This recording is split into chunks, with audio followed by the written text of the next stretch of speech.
อ้าวโหวีต้าออกมาโดนฟรีเลยครับนิฟฟี่กระดักรอหลังสโมก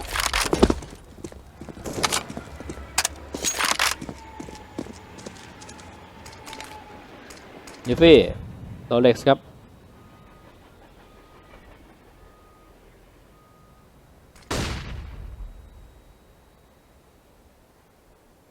โรเล็กซ์แต่ดูจากอาการครับน่าจะลงบอมเอหรือเปล่าครับครับคนนี้ยังไม่ลงนะฮะก็ลงแล้วครับตรงนี้คนนี้จะลงแล้วอีกแล้วครับนิฟฟี่เอ้าเรียบร้อยลีฟครับเก็บโรเล็กซ์ไปแล้วนี่พี่ไม่ได้ยิงแล้วโรเล็กซ์มันมุมนี้มันยังไงเนี่ยมุมนี้คือแบบตอนนี้100%นะฮะโรเล็กซ์อุ้ยแล้วดูครับจอห์นโอเซนครับนำทัพออกมาแล้วจอห์นโอเซนหันมาสเปย์เฮดช็อตจัสกอตเฉียบคมครับเรียลลิตี้โอ้โหจะยิงตัวโอ้สุดท้ายเป็นต้อครับตอนนี้เรียบร้อยครับเรียลลิตี้เก็บต้อไปได้ครับโอ้โหเหมือนเรียลลิตี้ก็เช็คแบบละเอียดเลยเมื่อกี้นะฮะบินไปก่อนไงเกมยังไม่จบเมื่อกี้ไปถังเกิดโจรก่อนเลยตรงนี้12-12นะครับโอ้แล้วเป็นวีที่ไม่ควรเสี่ยงจริงนะสำหรับบิยอนเมื่อกี้นี้นะครับ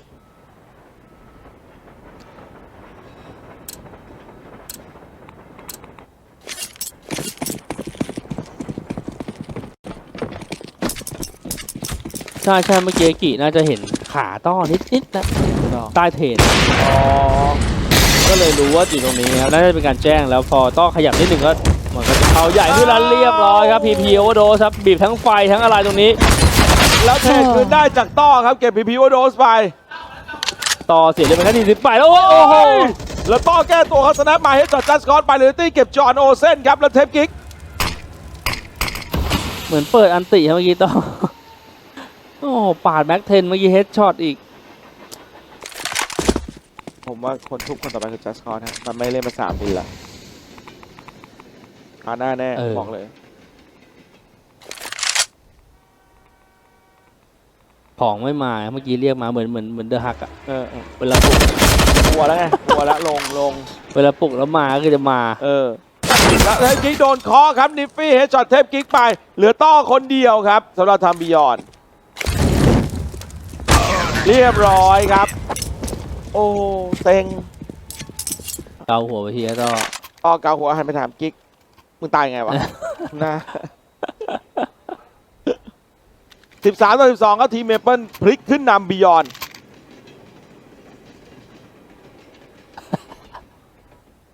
เกาหัวเลยนะฮะสงสัยเมื่อกี้งงแหละเอาเลยครับเมเปิลกลับมานำบ้างแล้วครับแล้วเป็นการนำที่อันตรายมากฮะแล้วเป็นฟูอีโคมาด้วยมีแค่เสิร์ฟ3 กระบอกครับดูวิต้ามันเล่นเนี่ย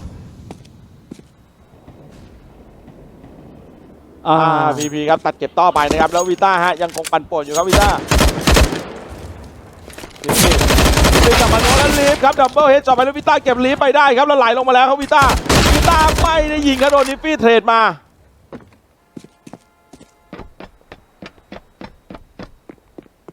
เทพคิกเหลือคนเดียวนะครับโอ้ยแล้วหน้าที่เขาน่าจะสำเร็จด้วยครับพีเมื่อกี้ทำไม่เห็นนะใช่ไม่เห็นแล้วโตเทพกิ๊กวางเป้าเฮดช็อตแล้วดับเบิลช็อตเทพกิ๊กครับเก็บพีว่าโดนไป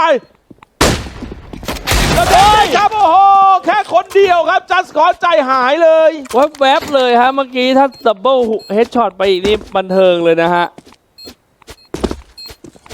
เทพกิ๊กหันมาพูดกับต้อผมมาเอานะฮะ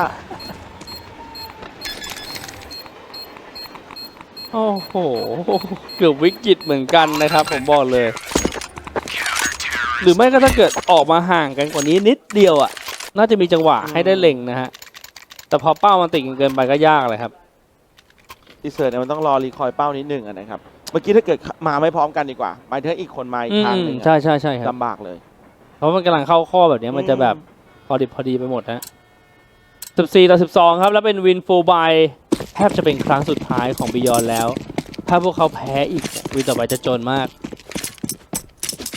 อย่างน้อยซะนะฮะวินนี้พวกเขาต้องได้วางบอมครับโอ้โหแล้ววีต้าเหยียบไฟในแฟตโอ้โหวิกฤต โอ้โห มาอีกลูกมาอีก โอ้ยแล้วโดนไม่ตาย อุ้ย แล้วก็โดนโอ้วิต้าครับวิต้าบอกมานี่แล้วก็เรียบร้อยวิต้าโดนไปแล้วจอเส้นเฮดช็อตนิฟฟี่ไป โอ้ทำไมวีต้าแก แล้วจังหวะที่เดินมาพีครับเก็บจอโดเส้น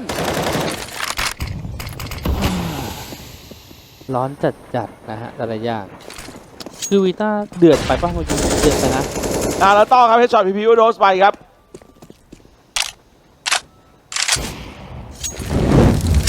โอ้แล้วขึ้นมาไม่ได้ยิงครับต่อจัสคอสเก็บไปได้แล้วจัสคอสโดนแถบเดียวจากโรเล็กเม็ดเดียวครับ ไม่มีเกินเลยแต่อย่างใด ไม่ขาดไม่เกินโอ้แล้วลงมาเจ็บฮะเล็บกิ๊ก ถ้ากิ๊กจังหวะโรเรลิตี้ยิงมาครับบอมดรอป แล้วแบบนี้โรเล็กซ์คนเดียวจะกลับมาคลัชได้หรือเปล่าแล้วเขาเป็นคนที่ยิงลั่นที่สุดคนหนึ่งในแบบนี้แล้วเรียบร้อยเลยครับโอ้โหโรเล็กซ์เพื่อน ขึ้นแท่นแล้วครับทีมเมเปิลครับพวกเขาต้องการอีกแค่1วินจะผ่านเข้าสู่รอบชิงชนะเลิศไปยืนรอนะครับ2-0เลยนะฮะท่านผู้ชม ครับ แชมป์เก่าเนี่ยโล่แชมป์กำลังจะแตกแล้วนะฮะ ครับ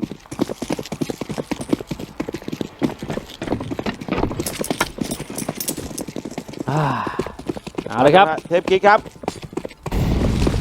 โอ้แล้วเทปกิ๊กครับตัดสินใจลงแล้วลิฟต์เฮ้ยโอ้โหเรียบร้อยไปผมบอกเลยว่าหมดทีมมีสปอร์ตนี่พี่เก็บเทปกิ๊กไปลิฟต์ยังดีที่ไม่ลงแล้วมายึดพื้นที่ในโซน A ครับโอ้แต่ว่าเรียบร้อยครับพีเก็บจอห์นโอเซนไปแล้ววิต้าโอ้แล้วเสียงไปดรอปวิต้ายิงฟรีโรเล็กเก็บลิฟต์ตัวตลบหลังแล้วจัสโซเก็บโรเล็กไปครับเหลือต่อกับวิต้าคนตัดสินแล้วต่อเจอตรงแซดแล้วเรียบร้อยเลยที่ตัดเก็บวิต้าไปคนเดียวครับต่อสเปคเก็บไปเลยลิตี้โอ้ my god อะไรเหตุกันต่อยิงฟรีเก็บนิฟฟี่พลาดเลยครับนิฟฟี่แล้วจัสโซครับจัสโซเรียบร้อยครับ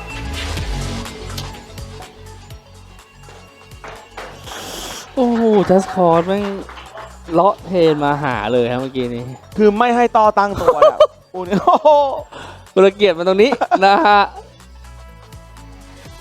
ทีมเมเปิลครับสามารถเอาชนะแชมป์เก่าครับบิยอนด์อีสปอร์ตไป2-0แผนที่ครับผ่านเข้าสู่รอบชิงชนะเลิศเป็นทีมแรกครับแชมป์ออนไลน์เข้าไปสู่รอบชิงชนะเลิศยืนรอแล้วครับสำหรับทีมเมเปิลเล่นสมก็เป็นแชมป์ออนไลน์จริงๆครับสำหรับเมเปิลครับ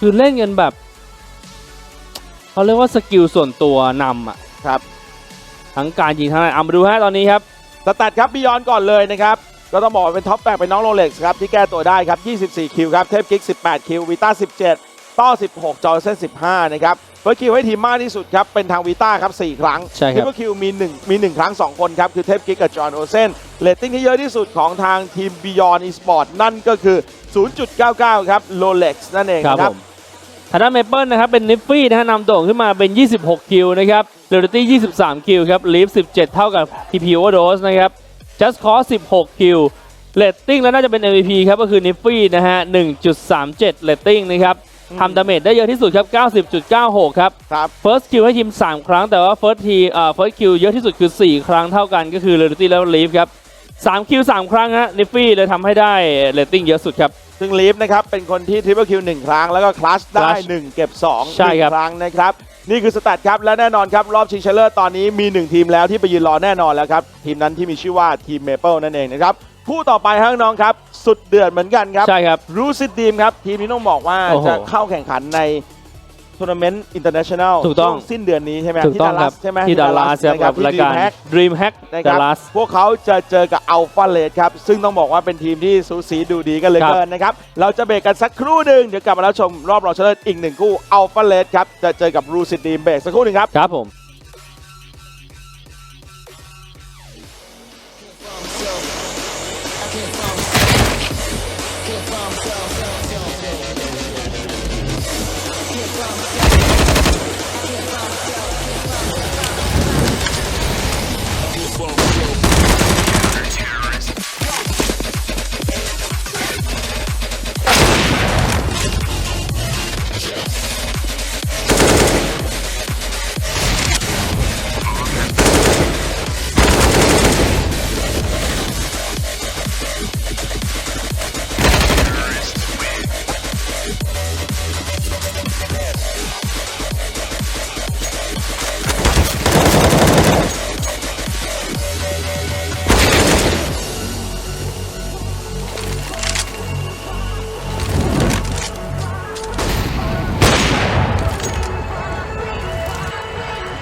Brolan, 3 kills, 7 deaths. Seeing if he can find anything here. Any way to make a dent in this round. This could be the start of it. Long doors, good shot. Twists. Maybe a little bit too aggressive considering he had the bomb. Smoke down in turn. Brolan will see if there's a response. Maybe someone will spam the smoke. Maybe Pro behind him. He has no utilities. He just has to walk out here and hope for the best. At this stage, he might just be saving the AK. 15 seconds remaining, heading towards spawn. It means he gets no money. In terms of that loss bonus, it's only at the first stage, so it makes sense he saves the AK. Crims is going to get $1,900 on top of his 7K. So if Brolan saves this, they'll actually have a buy. This is the correct call instead of going for it. So there it is. Crims will be able to drop even 2 AK-47, so they're absolutely fine if they need them. Brolan with $800, he can buy himself a smoke and a couple of flashbangs. Torch is lit. We're within 1. Liquid pulling back on Fnatic. Full by either side again. Twists did so well inside of the pit, and you can't just give all the credit to him. The fact that Elige got there so quickly, flashed him back into position, found to kill himself. That enabled the freedom of movement for Twists. Brolan already inside of the tunnels this round, wants to try and peek toward Cat. There's been a lot of aggression there, but the Xbox smoke that they continue to throw, although it benefits them to move up closer as well, means that it also allows Liquid to not be spotted from the underhalls, the tunnels. Brolan has now gotten all the way up and around. He's got to be very careful. 2 players here. Twists has a nade in his hand, so Elige is going to need him to get the gun ready. He's stuck in behind the stairs, and Twists is ready indeed. Molotov even to hold them off, but Elige is stuck. He can't get out cleanly. Smoke went down instead. The Molotov wasn't deep enough. They would have been able to spot him, but they get away. It's back over toward B instead. Nitro and Stewie, they haven't been tested together on this site in a while. And when they are, it's so far so good as Nitro finds 2 after Stewie opened it on the op. Really solid hold again. Liquid, after taking a battering in the first few stages, really look like the better team now. It's going to be 6-6 and money starting to run very thin indeed for Fnatic. They're averaging around $3,000 because this is the very top of 4K. This has to be a partial buy, I would say, at the very most. They've got 3rd stage loss bonus here. Well. Liquid have a chance to take the lead in what could be the final map. Currently sat at 17 kills. Is Twists. And he's one of the players that has been guilty in the past of underperforming the grand finals they've attended. Anything but. In this particular map, he looks absolutely terrifying. Coming into this map, by the way, just in the finals alone, despite the massive whiff, should we call it that, from Elige, he had the highest kills and highest ADR of all 10 players, so he's had a spectacular finals as well. Woo. But you're absolutely right about Twists this time. 4 toward BJW at the doors. The only gun, the only rifle, that's for Crims. He's alone. He got pushed in before the flames, found only 1. It is available for them to pick up on entry, and Brolan wants to capitalize, but how does Stewie find the 3rd? Hard enough to get the headshot over top the half wall, but the 3rd as well, and oh my, it's still a 2-on-2, but the round, is it done? Twist pushing through, they've got the AK, they've got the op, they've got the B site. Well, this is the final boss of Team Liquid, 2 versus 1, and Twists has got a smoke and a flashbang. He can smoke the tunnel if he so wishes, but no one's there. It's going to be JW on low HP making his way towards the big box. Twist will challenge, but the other Twist will take him down. Stewie 2K had to work so hard for that as well. How he even gets the 3rd kill, I couldn't tell you. Round 14, money definitely there, but Stewie will be gutted they couldn't convert that one. I'm sure this is the replay, and indeed it is. Overwhelmed, and the 2nd shot was brilliant, but this was an absolute masterclass to get the 3rd. This is how it's done. What the hell is that? Whoa. Twist, that's the closest he's come. He even knew it. He saw the player. He saw them jumping. So it's Nitro and Stewie again. Different setup. Stewie won't be directly inside of the site. He is waiting for the mid-doors pressure, which Fnatic hasn't applied as much in the later stages of this half. But they lead it with 7 rounds. And if they win this one, there's potential they go 9-6 because there's not a lot of money left over for Liquid. Solid job by JW to get the opener, and now Brolan takes doors. Not without a cost. Smoke goes through.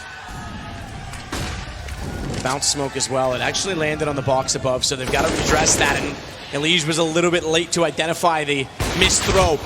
Stewie's late to hit the shot. Broland gets him, and Nath fired through the wickets, it seemed, through the legs. And they have to back off and save. So it's 8 for Fnatic no matter what. Another B split that looks very successful there for Fnatic. A bit of an issue for Liquid now. Their money is an absolute issue for them. Now for the AWP and twist of the M4, but Fnatic just a simple approach and a very special player in the form of Broland that's able to crack open bomb sites like there's no tomorrow. JW, the AWP as well, seems like he's back. And Crims is on the hunt. He knows how valuable these frags are at this stage. It's a common position to hold behind these long doors if he's saving a weapon. He eradicates that threat with the Molotov. And there are CTs on the other side. They're just a little bit further, but he can't really justify going through the door. Twist is feeling brave. The HE surely takes him. Oh, touchdown from JW. And it's Naflight to hold on to the AWP. And it looks like he's absolutely fine, but this is an expensive one. And they go into round number 15. And Fnatic knew if they could take at least one of those weapons away, there'd be almost nothing left on the CT side. They're absolutely correct as they take the half victory here. Liquids might struggle to close out this fourth map. They'll buy up what they can.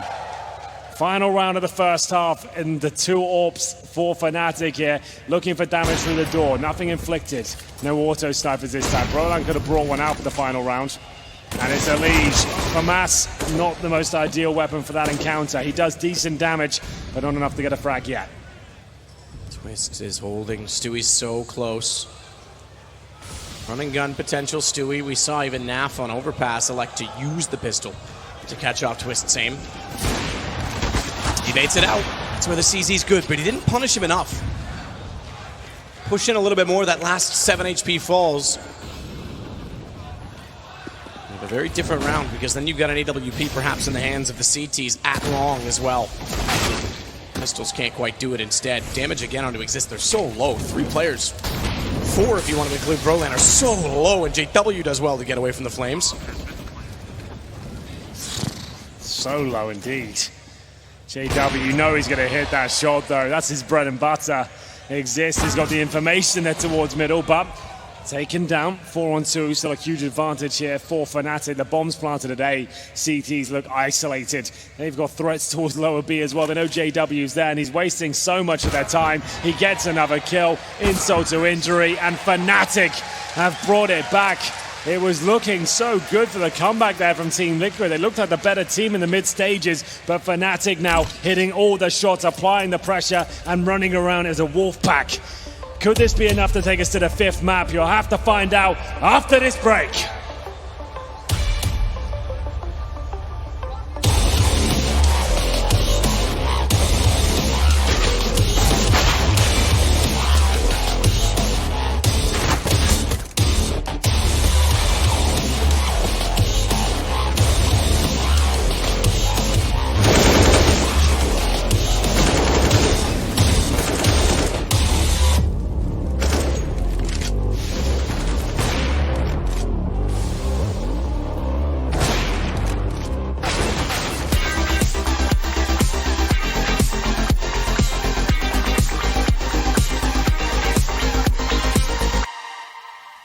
Chasing all my dreams out lately. No matter if I try too hard, nothing's ever enough, baby. No, I don't care too much. I don't care too much. As long as I can.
touch the cause that hurt you back.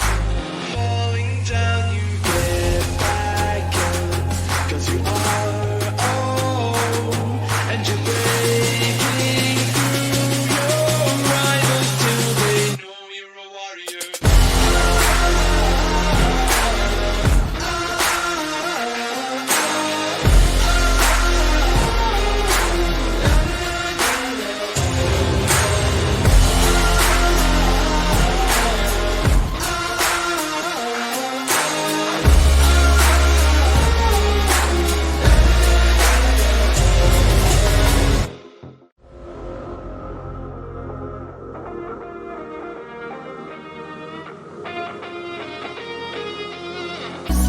I don't care too much.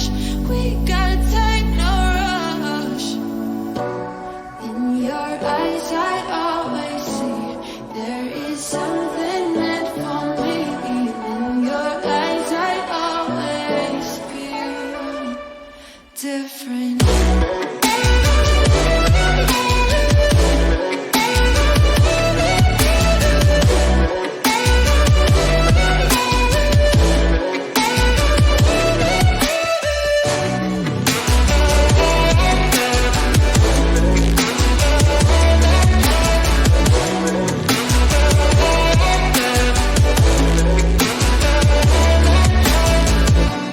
Tell me everything's alright.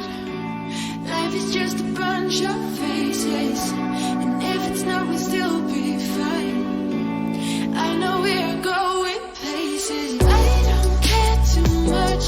I don't care too much. As long as I can keep you by my side. I don't care too much. We got time, no rush. In your eyes, I always see there is something meant for me.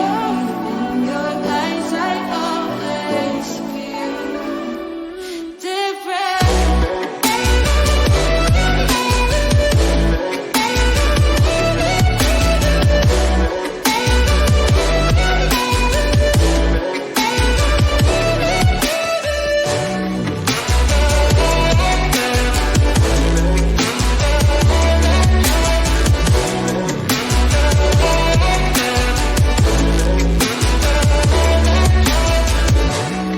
In your eyes, I always see there is something meant for me. In your eyes, I always feel different.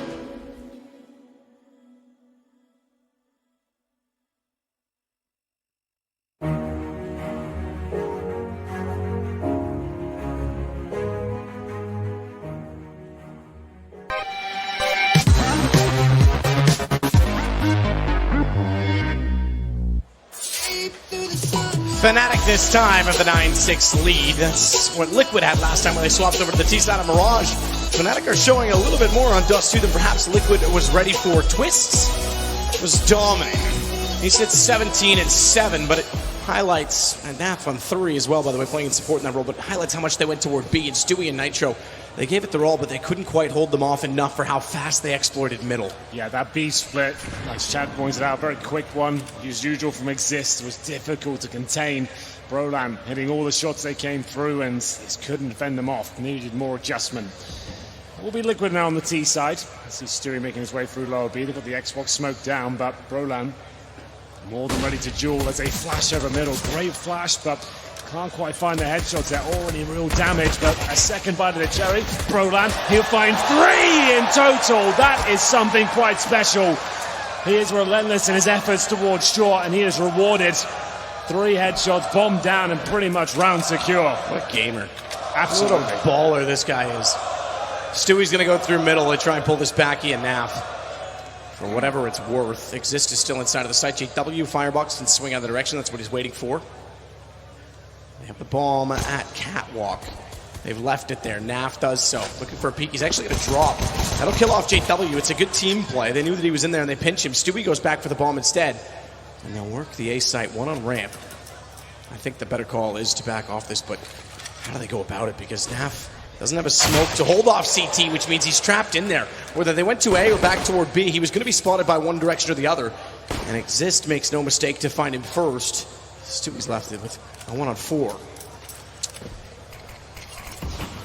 If he can get the bomb down, that'll be a success in its own right, but it's going to be Brolan with 4 kills in total.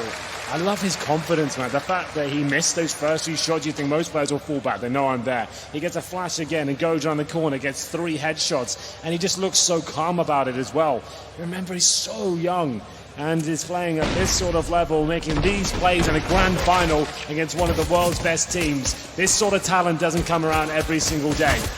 Absolutely phenomenal. So no bomb planted in the full eco for Liquid here. 1 Deagle. A P250, no armor, no nades, and looks like they'll just be going for the mid doors. Can they take it with the same speed that Fnatic did?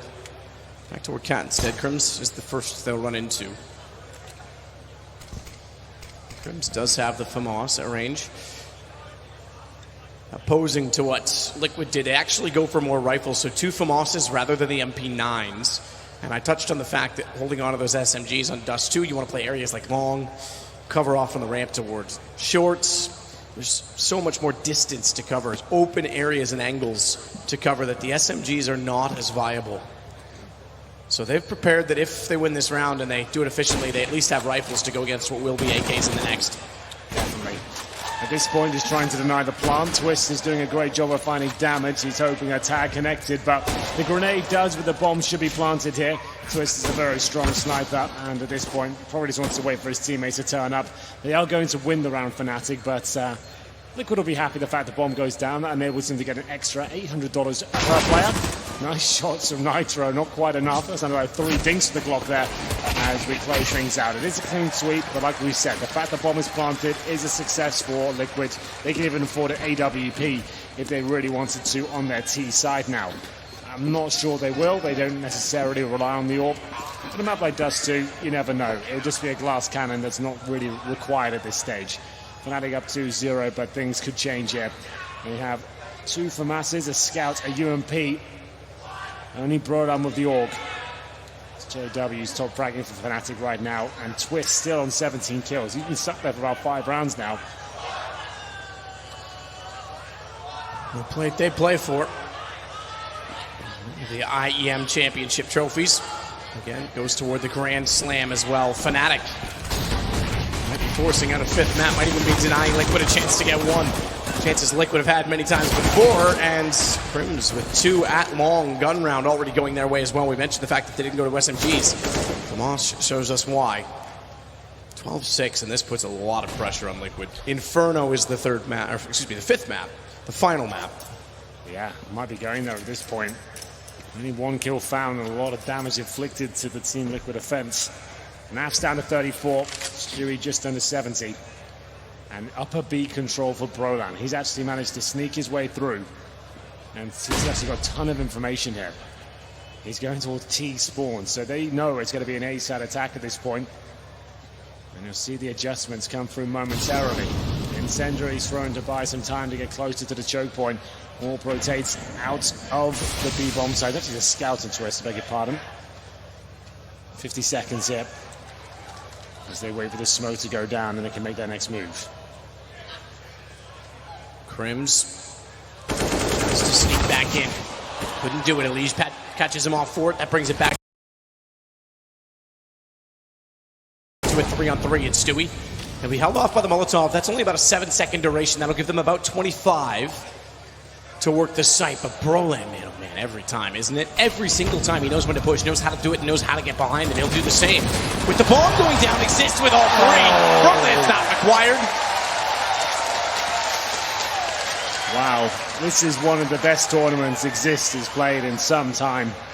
He was fragging in Shanghai as well. Yeah. He had some huge clutches. He didn't have quite the consistency that he's had here. I agree, this has been a better overall affair, but he definitely showed signs of it in China. So he has stepped up individually. Really cool stuff. 3K FAMAS spray down, 12-6. Another eco on the cards here for Liquid. Scouts and Deagles coming out. Time running out. 5 maps looking likely at this stage. It's going to take a massive resurgence to get them back into it. They just don't look up for it. We've seen it on Dust 2 before. In grand finals for Team Liquid, it's a map we know they can play well.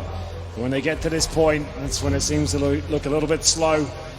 Clutches go against them, money starts to drain, and morale does as well exist. He just punishes them here. He's playing in front of the barrel, as you can see. All the bullets through the smoke, the tracers making themselves known. Jumpy knows they're real close now to finding success in the fourth map and taking us to Inferno. Glocks, Scouts, Deagles, really not looking good for Liquid.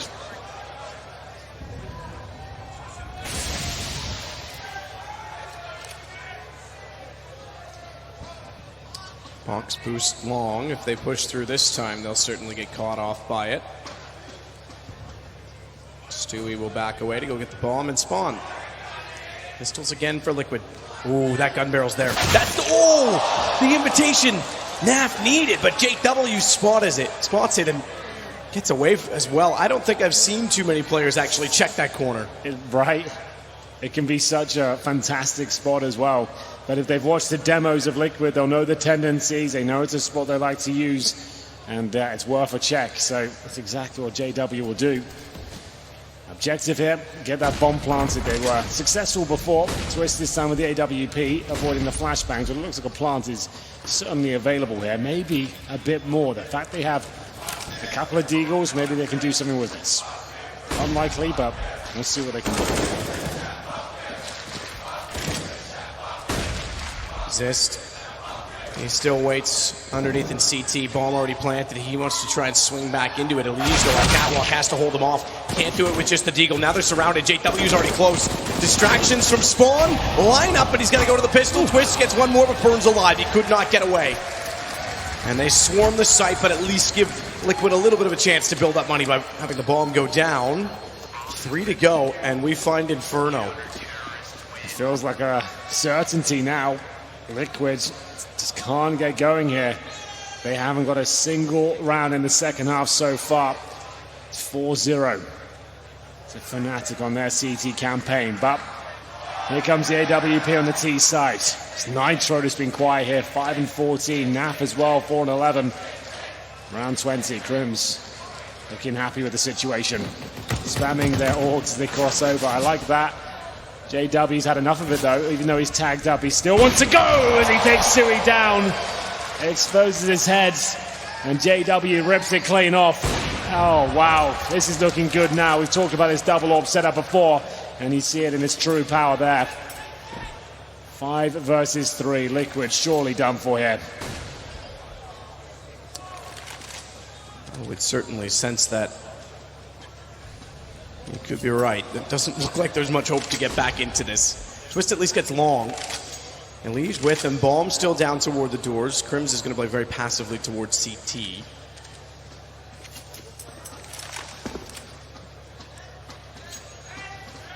Just watching aggressively on Catwalk. That's why.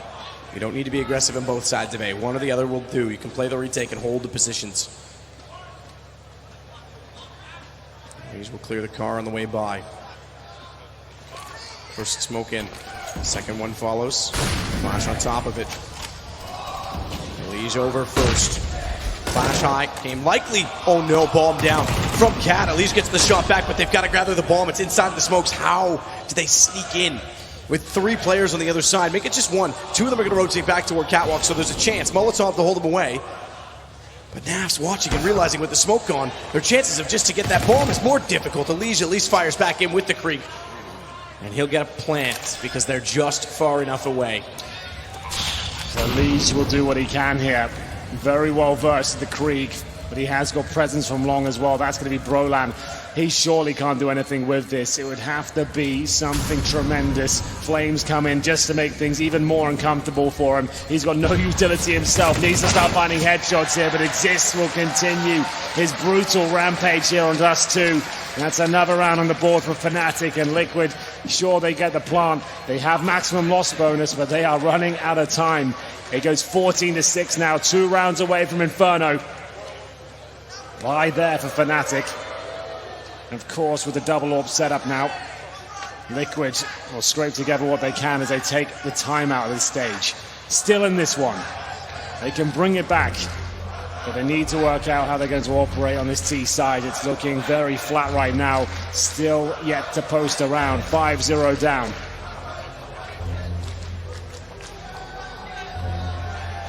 Definitely not the game we expected from Liquid.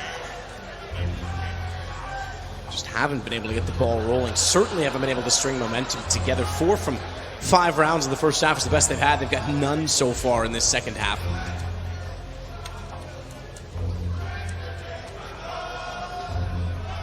Single off for Stewie. Cool. That was so stunning from JW to read that they've gone into dark and towards suicide. The fact he'd already been tagged as well, he has the audacity to even challenge that angle. It's quite impressive, I have to say. Like we mentioned earlier, JW of old comes to mind. You don't see many CTs challenging that angle. Twist gets away with it. It's seen Liquid pick up the pace here. LE's trying to crack open the short part of the map, but they detect it. They all throw the incendiary to hold him off. And the default now will have to slow right down. Nitro jumps across, trying to spot any CT players. Bomb down towards T-spawn right now. Stewie holding that position.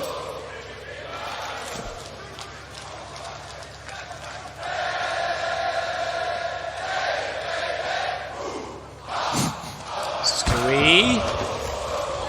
They had the right guess, but looked away from it too soon. They're looking a little bit antsy on the Liquid side. Down a man early again. This would concede map and series tying point.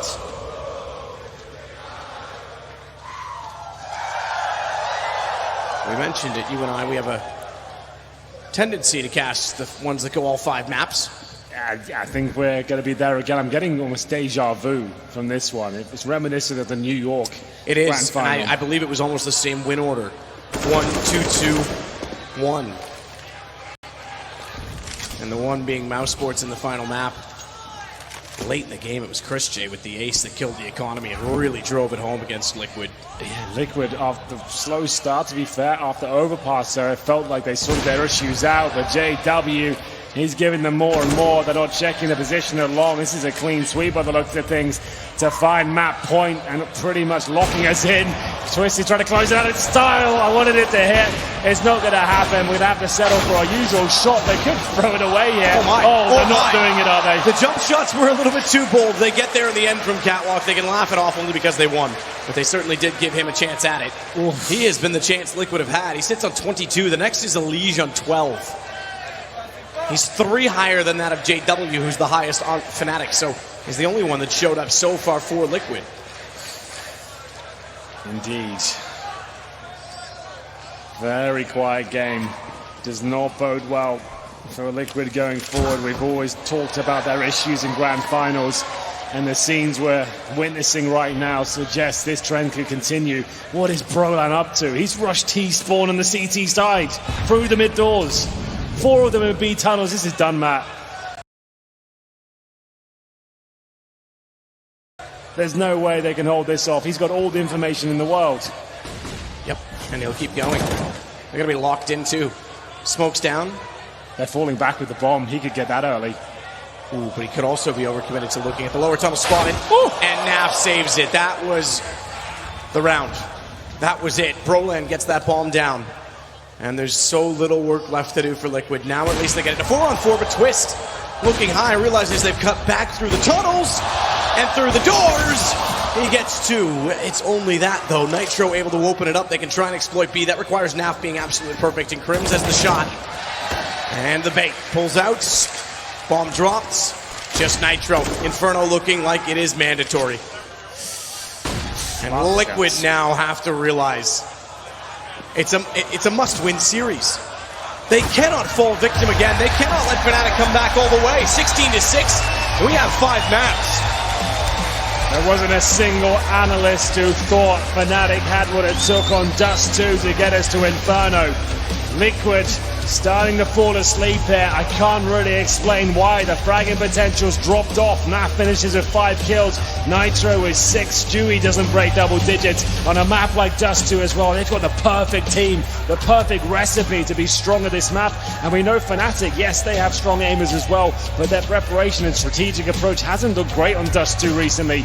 But there it is. Liquid will have to get it done on Inferno. But Fnatic, they also have a perfect chance now to do it.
push the claws that hold you back.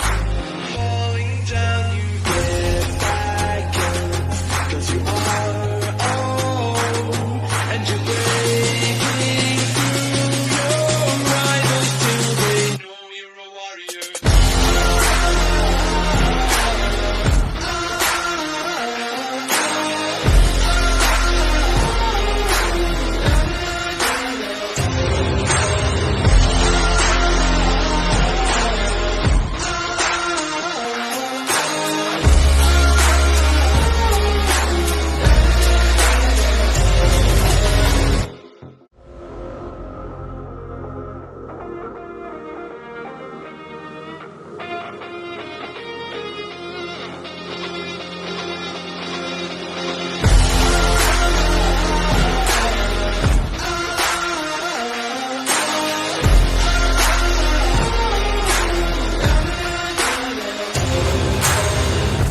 Walk through fire, try to keep your eyes closed. 'Cause you want a lion silver for your own. Don't take liars when they're superimposed. 'Cause they wanna raid your dreams when you're alone. Falling down, you get back up. 'Cause you are old, and you're breaking through your rivals till they know you're a warrior.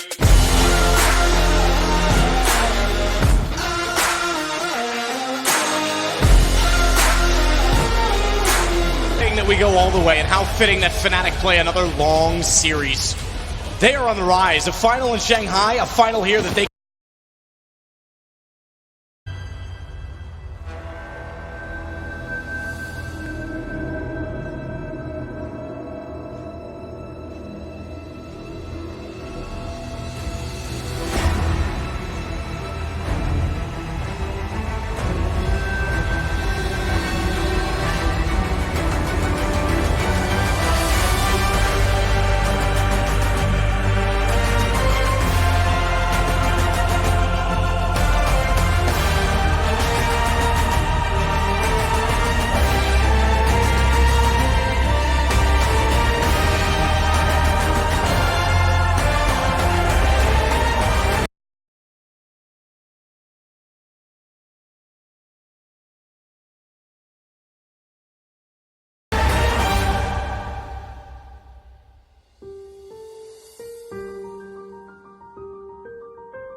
Team Liquid was quickly brought down to earth yesterday after a 2-0 start. We'll see if they can bounce back today against an SK Telecom T1 who's coming off a tough loss to Invictus Gaming. You saw some cost players on site today as SKT makes their way into the arena.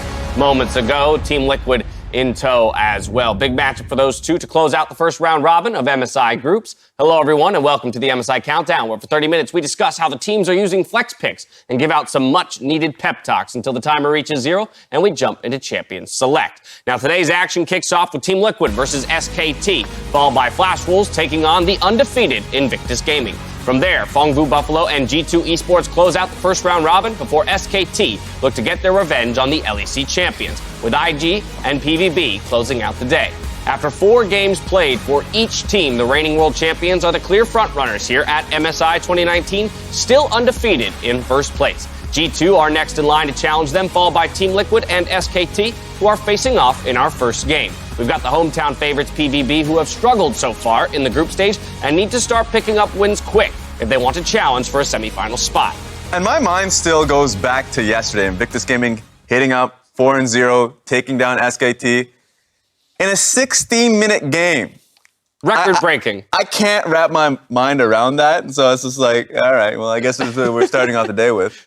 I think it was pretty predicted. Was it? Wait a minute. Was it pretty predicted? Plan, Very predictable. Because I will call back to a very specific segment just yesterday where I proposed the idea of Invictus Gaming going 10-0 in groups. And I was told by a few people on the desk that was crazy talk, Deficio. See, I remember saying if they played to their peak. Oh, yeah. But I did say 8-2, I guess, which is still possible. Walk it So back, when my IG lose a game, I get to do what you just did. When they lose 2. again. When they lose 2 games. They have to play PvP again. That's true. They can easily lose that game. But in all seriousness, IG had an absolutely crushing game over SKT yesterday, and I think they are making that 10-0 more of a reality given that performance. Yeah, 100%. It's just so hard to punish them right now, and they also excel in these best of ones because they can play all these different styles. Without a doubt. We do have the first round robin finishing today. We wanted to take a look at some of the players to watch for the second half of the group stage. Here they are, SKT's bot lane, Teddy and Mata, IG's Jackie Love, Team Liquid's Xmithy, and G2's Caps. Let's go ahead and start with the bot lane for SKT, Teddy and Mata. Yeah, I mean, I'm honestly a little bit surprised at how they have performed. I think Mata in particular has been an underperformer. He hasn't looked as strong as you're expecting. You know, Teddy is less of a laning marksman, but more of that team fight domination style of player. And SKT, against their tough opponents, haven't really gotten to that late game stage in good shape where Teddy can kind of show off that skill. Yeah, and that's kind of the sad thing, because you want to see Teddy get into these team fights at an even setting, not down 5k gold or on a Sona who's like level 6 when the enemy Draven is level 10. You know, like there's That's not where he excels? No, that's sadly not where he shines. I could've sworn. I really want to see more from the bot lane. I think, as you said, laning-wise, we have to look at Mata. He has not looked good on things like Nautilus. Like, defensive supports, we know that's where he excels right now, and that's probably where they're going to keep putting him. But he needs to play better. If he is on things like Nautilus, you must do more in the laning phase. Let's look at IG. Yes, they are undefeated, but that doesn't mean there aren't players to look out for in the way that they'll perform in the second round robin, and Jackie Love will be the guy for that squad. And I feel like we haven't been able to sing Jackie Love's praises as much as we can because, A, we don't have a lot of time to be able to do that. And so when we use that time, it's towards the Shy who's the best in the world and Rookie who's like, if you don't bring time to Rookie, then you're not doing him justice. But for Jackie Love, if you talk to the team, they are confident in their ability to play through all 3 lanes. And he's been a consistent performer for me when we're talking about Fongvu Buffalo's game and his various play. And then on top of that, just yesterday on his Draven, he has an answer to the meta picks of the Taric and Sona. So for me, Invictus Gaming are so strong because they can play through any of those lanes. And I think one of the scariest things is criticisms levied toward IG last year in regional play was often about Jackie Love, his inconsistency, how he would choke against Uzi and do all this crazy stuff. Well, that's kind of gone this year. He's been so consistent, I think, even in regional play. And that just makes them even more terrifying. I will add, while I agree with all the positives, I still do feel like Jackie Love on a bad day is one of the ways you take down IG. You can catch him out. He is still in team fights over-aggressive from time to time. And also together with Ning, they do create this like really high-risk duo that also has some lows. And again, I think that's where teams can find openings. Yeah, it made all that much more scary, though, that you know we're nitpicking to find just those small ins for any team against IG. Let's talk about TL. Again, it was mentioned they suffered the 0-2 after the hot 2-0 start. Xmithy, we got to talk about this guy. Some pretty egregious mistakes yesterday to bring those losses about. Yeah, definitely the case, and not really where it was expected to come from. People were looking at this day and saying, all right, Impact, it's time for to see if you can step up against Wonder, against Shy. He held his own for the most part, did play quite well. It was really Smithy who was getting caught out, especially in this IG game. That was pretty egregious. And, it's not just about the fact that he is playing kind of poorly in the early game. They also are going for these scaling picks. Yes. When he's matching up against the Rek'Sais and the Olafs, he's getting dominated. Yeah, like coming into the tournament, I knew that we were going to be focusing towards Xmithie because every other jungler that we're looking towards, like even some of the more passive teams like SKT, has an aggressive jungler. They are known for making risks so they can get their team out ahead. It's Xmithie that's coming into the tournament with like playing true to Team Liquid style regionally that is starting to get poked out. And we've seen it domestically that a lot of the success for Team Liquid hinges on Xmithie's performance, so it'll be up to him to step up here to keep pushing into that second round robin.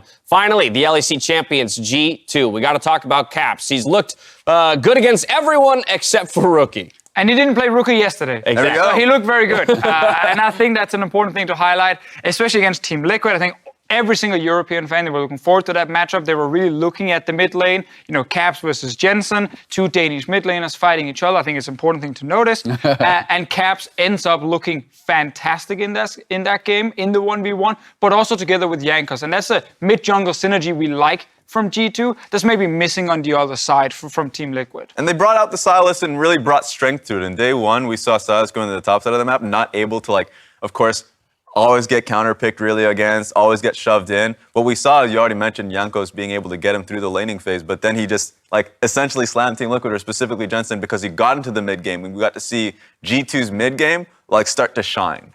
And I think one of the most impressive parts about him is it's not just about the laning phase, it's not just about team fights. He is a total package player. He's able to take any advantages he has and take that to somewhere else on the map where maybe they're not doing as well, to shore up any weaknesses there as he is roaming top against IG and really helping Wonder to get ahead. And in this game, being able to take his lead and kind of shut down Impact, who was really strong as well. He's just been such a standout player. Even steals Barons. Even steals Barons with proto belts. What more could you want out of a mid laner, Deficio? Probably not much. As we speak of G2's mid laner, Shox had a chance to talk to him yesterday.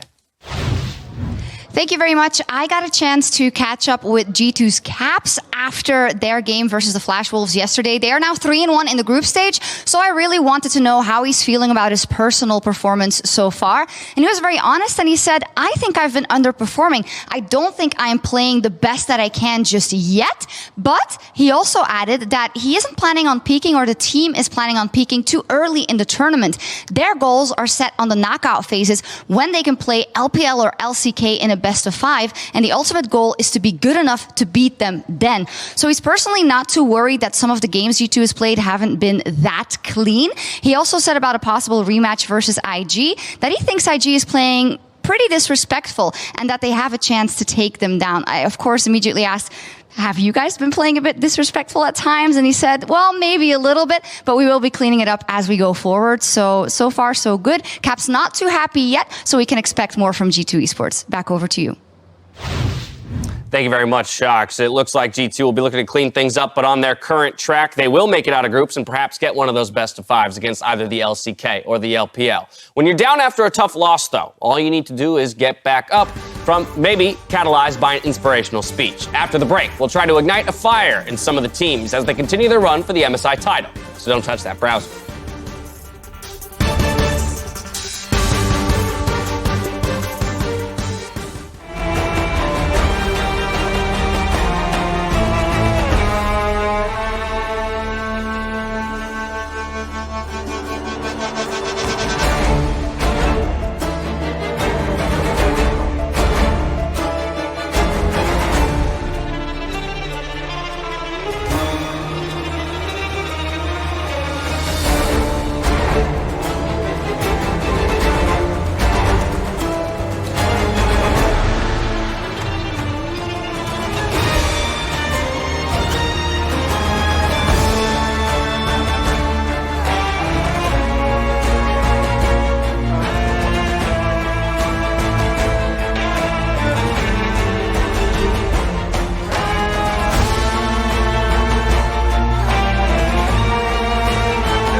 I think that this MSI is different because Western teams have way more confidence. We are here to show the world that Europe is really strong. Look at Caps going in. Hungry for blood. Stealing the ultimate away and killing with it. All they do is make sure this fight's going to land. Oh! Here comes Faker, the Emperor's Divide. G2 Esports, a second kill. Europe's G2 take SKT down. I have no issue right now in saying that G2 can be stronger than SKT. Winning against them felt really good. The next game against SKT, I expect much more from them, because in our game they just kind of gave us the game. Take a look at the minimap. Faker's coming from mid lane. Perks gets first blood onto Mata. When I went up against Khan, I didn't really know what to expect. We had some pre-game banter and some interviews I did where I said that he's like a bit of a choker internationally. Last time I played against him, he was a bit nervous and it showed. 원더 선수가 일단 경기를 하기 전에 인터뷰를 했던 걸 잠시 봤었거든요. 그때는 정글 없이 1대1로 붙어보자고 했는데 아쉽게도 미드 친구하고 정글 친구하고 이제 셋이서 오더라고요. 그래서 다음에는 진짜 1대1로 해줬으면 좋겠다는 생각이 들었어요. SKT is a team that learns a lot from their opponents. I think it's going to be a different game, but hopefully the result will be the same. Do you believe? Welcome back to MSI Countdown, where we're not far away from Team Liquid versus SKT. But throughout the group stage, we've seen the importance of flex picks, with IG and G2 specifically getting a massive advantage in the draft by having the ability to move champions around between their players. Yeah, I mean, flex picks give you such an edge because not only are they taking away some of the red side advantage with counter picks when you don't know where these picks are going, you can also at the end of the draft shift them around to get the most preferential possible matchups. Yeah, and ultimately it comes down to mastery for a lot of the top teams here. I'm just going to talk about Invictus Gaming in the sense that when you're drafting up against them, like Ryze, Jace, you know for certain that both of these guys are going to be able to play them at its fullest. 100% Akali. Like, we've been seeing so much Akali being played from the shy and when it went up against G2 and especially, but like I know for certain that Rookie could pick it up and play with the best of them. It's very true, and I think it's also important to highlight that there are a lot of different champions, both in terms of physical and magic damage, and who's really strong in early game and who's strong in the late game. So if you end up in bad matchups, the true power of flex picks is the fact you can then move them around, and you can then get them out of this tough spot so that they can actually have an impact in the game. And we've seen in the past when there were power picks that just stuck to one lane, typically you found a way to punish it, either by stomping it early game if it was a scaling pick, or the other way around by surviving early and then go to late game against it. But it's hard here, because then suddenly it's Jace being put in your lane, and he's an early game lane bully, and then you lose early against it, and the Akali goes to the top lane and gets to scale safely. Yeah, not all flex picks are created equal, of course. I'm sure there's a priority list for each of these teams when it comes to these 5 champions. But as you mentioned, Raz, mastery over the champions first, I think is the first, first and foremost, the most important thing for a lot of these teams. Beyond mastery is that both players have it, right? And that becomes more and more of a threat. And that's, I think, where G2 and IG separate themselves from the remainder of the teams in the tournament.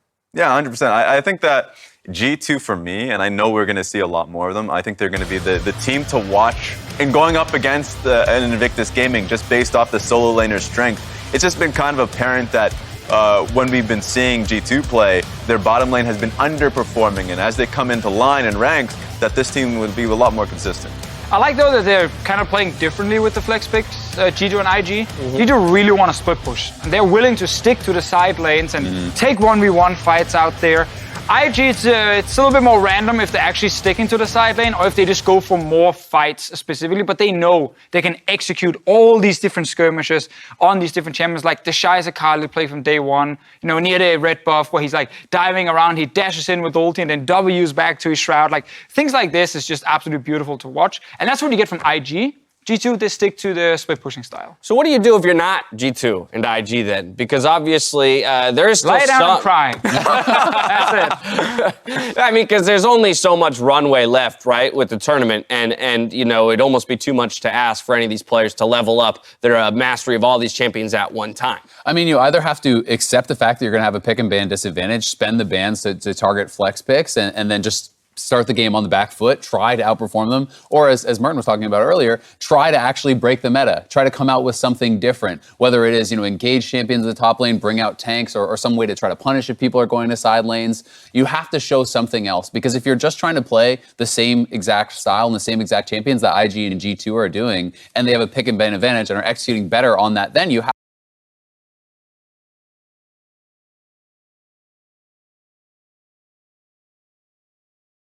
how can you really expect to win? That's the thing. The last MSI champion, reigning MSI champion, I suppose, in RNG, had been known as being the team to say, hey, you know what? When they go into a competition, they are the ones that break the meta. They are so confident in their style, and that's why I kind of see that in Team Liquid. If Team Liquid could, come into today with a strong enough performance, then teams suddenly have to focus around the bottom side of the map. So bot lane, for me, it's going to be Team Liquid that can start to challenge that. All right, fair enough. We'll see if they can do just that. It's a tall order to take down either IG or G2. But as the teams look to secure a spot in the semifinals, we figured we'd give them a head start with some motivational pep talks. First up, it's the team that suffered the fastest loss ever at a Riot International event, Korea's SKT. All right, SKT, I know you're feeling down after that loss to IG yesterday, and while that in some ways is its own punishment, you don't get off that easily with me. You've lost your first-time ranked privileges. I remember Peanut's first-time Ivern from MSI 2017, and I'm going to put Sonataric in the same basket. Just because you've seen other people do it doesn't mean that it's a playstyle befitting of SKT. At this moment, what you can't afford to lose sight of is your roots. You are SK Telecom T1, the winningest esports organization from the region that has defined competitive play in the first decade of League of Legends. I want that pride of wearing this great jersey to refocus the team on breaking League of Legends into its simplest form. Set up a strong side of the map, play through it aggressively and decisively, and build that lead brick by brick into an unassailable one. Tonight, remind the world why the Gap got so much free advertising on Riot broadcasts for years. Pick yourselves up and put down the West 2-0 to remind people that the LCK's strength is not to be trifled with. So you lost the game to EU. I know that stings. But you can't just give up and go bench yourself. Now is the time for redemption. Jensen got beat by Caps. It's not about how many times you get clapped. It's about how hard you clap back. You've earned your shot at a second chance, and woe be to those who think that NA is done. You're down but not out. No matter how many times you fall, I will never doubt you. Your fans will never doubt you. Don't doubt yourselves. It's time to remember what this team was built for.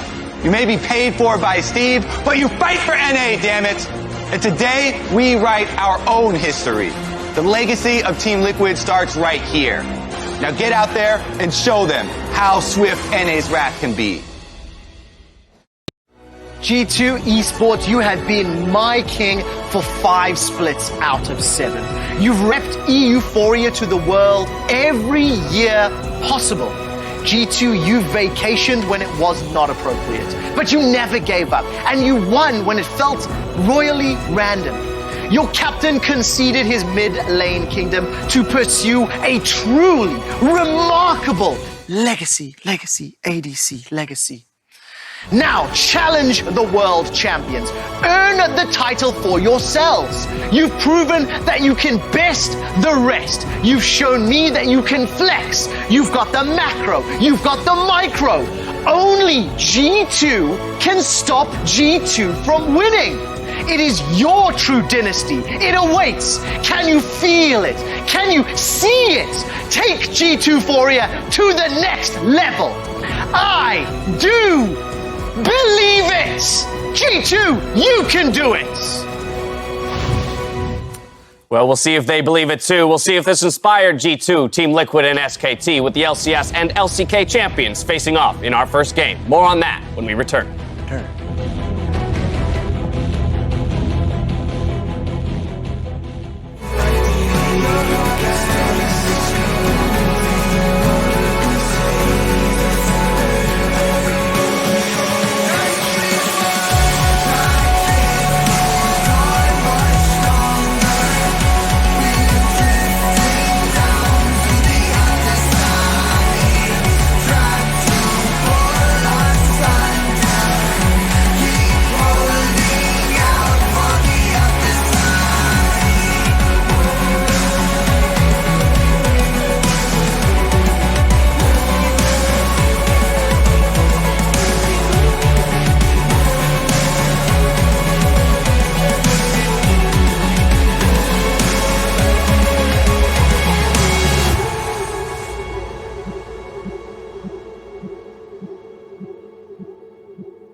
After some disappointing losses yesterday, Team Liquid and SKT are looking to prove themselves in our first game of the day. And with Champion Select right around the corner, I want to get some win conditions on the board. So, Deficio, we're going to start with you. How does the NA representative bounce back? Yes, Martin, how do they? Yeah, I mean, we talked about Xmithy earlier. I'm taking Xmithy and Jensen together and saying the mid jungle from Team Liquid, it needs to be better today if they want to shut down SKT. You cannot lose the mid lane because it gives over too much control for the mid lane to roam to the side lanes, and then it gets really difficult for you to play your game, which then leads me to the lane they should play around. Of course, no surprise. It is the bot lane. We have seen Mata die in lane. If they pick Sorna Taric, we know just pick Draven against it and get a level 1 advantage, and then you can stomp them in 16 minutes. But I think TL can actually get an edge as a team down the bottom lane. Double lift, the infamous Draven player. Isaiah, what would be the answer? I need to learn Draven very quickly. It's doing in a warm-up game. Draven right up there with his Vladimir. Yeah, exactly. SKT's win conditions. For SKT, I want to see them actually, play safe around bot lane. I think we all know that's where TL is trying to get their advantages. Something like Ezreal, Tahm Kench, along those lines, that is harder to punish. I also think that flex picks are more useful for them. Picks along the lines of the Aurelia. I do think that Faker can perform incredibly well on that. And if you pair something like that alongside a strong early jungler, as Clit is known to play in the Lee Sin and the Jarvan, that is how we saw TL get beat yesterday by both G2 and IG. And I think if SKT can replicate that, they can certainly win this game. The way I see it, just talking about the Team Liquid win condition on that one, Xmithy plays such a huge factor here, and I would love to see him play through mid because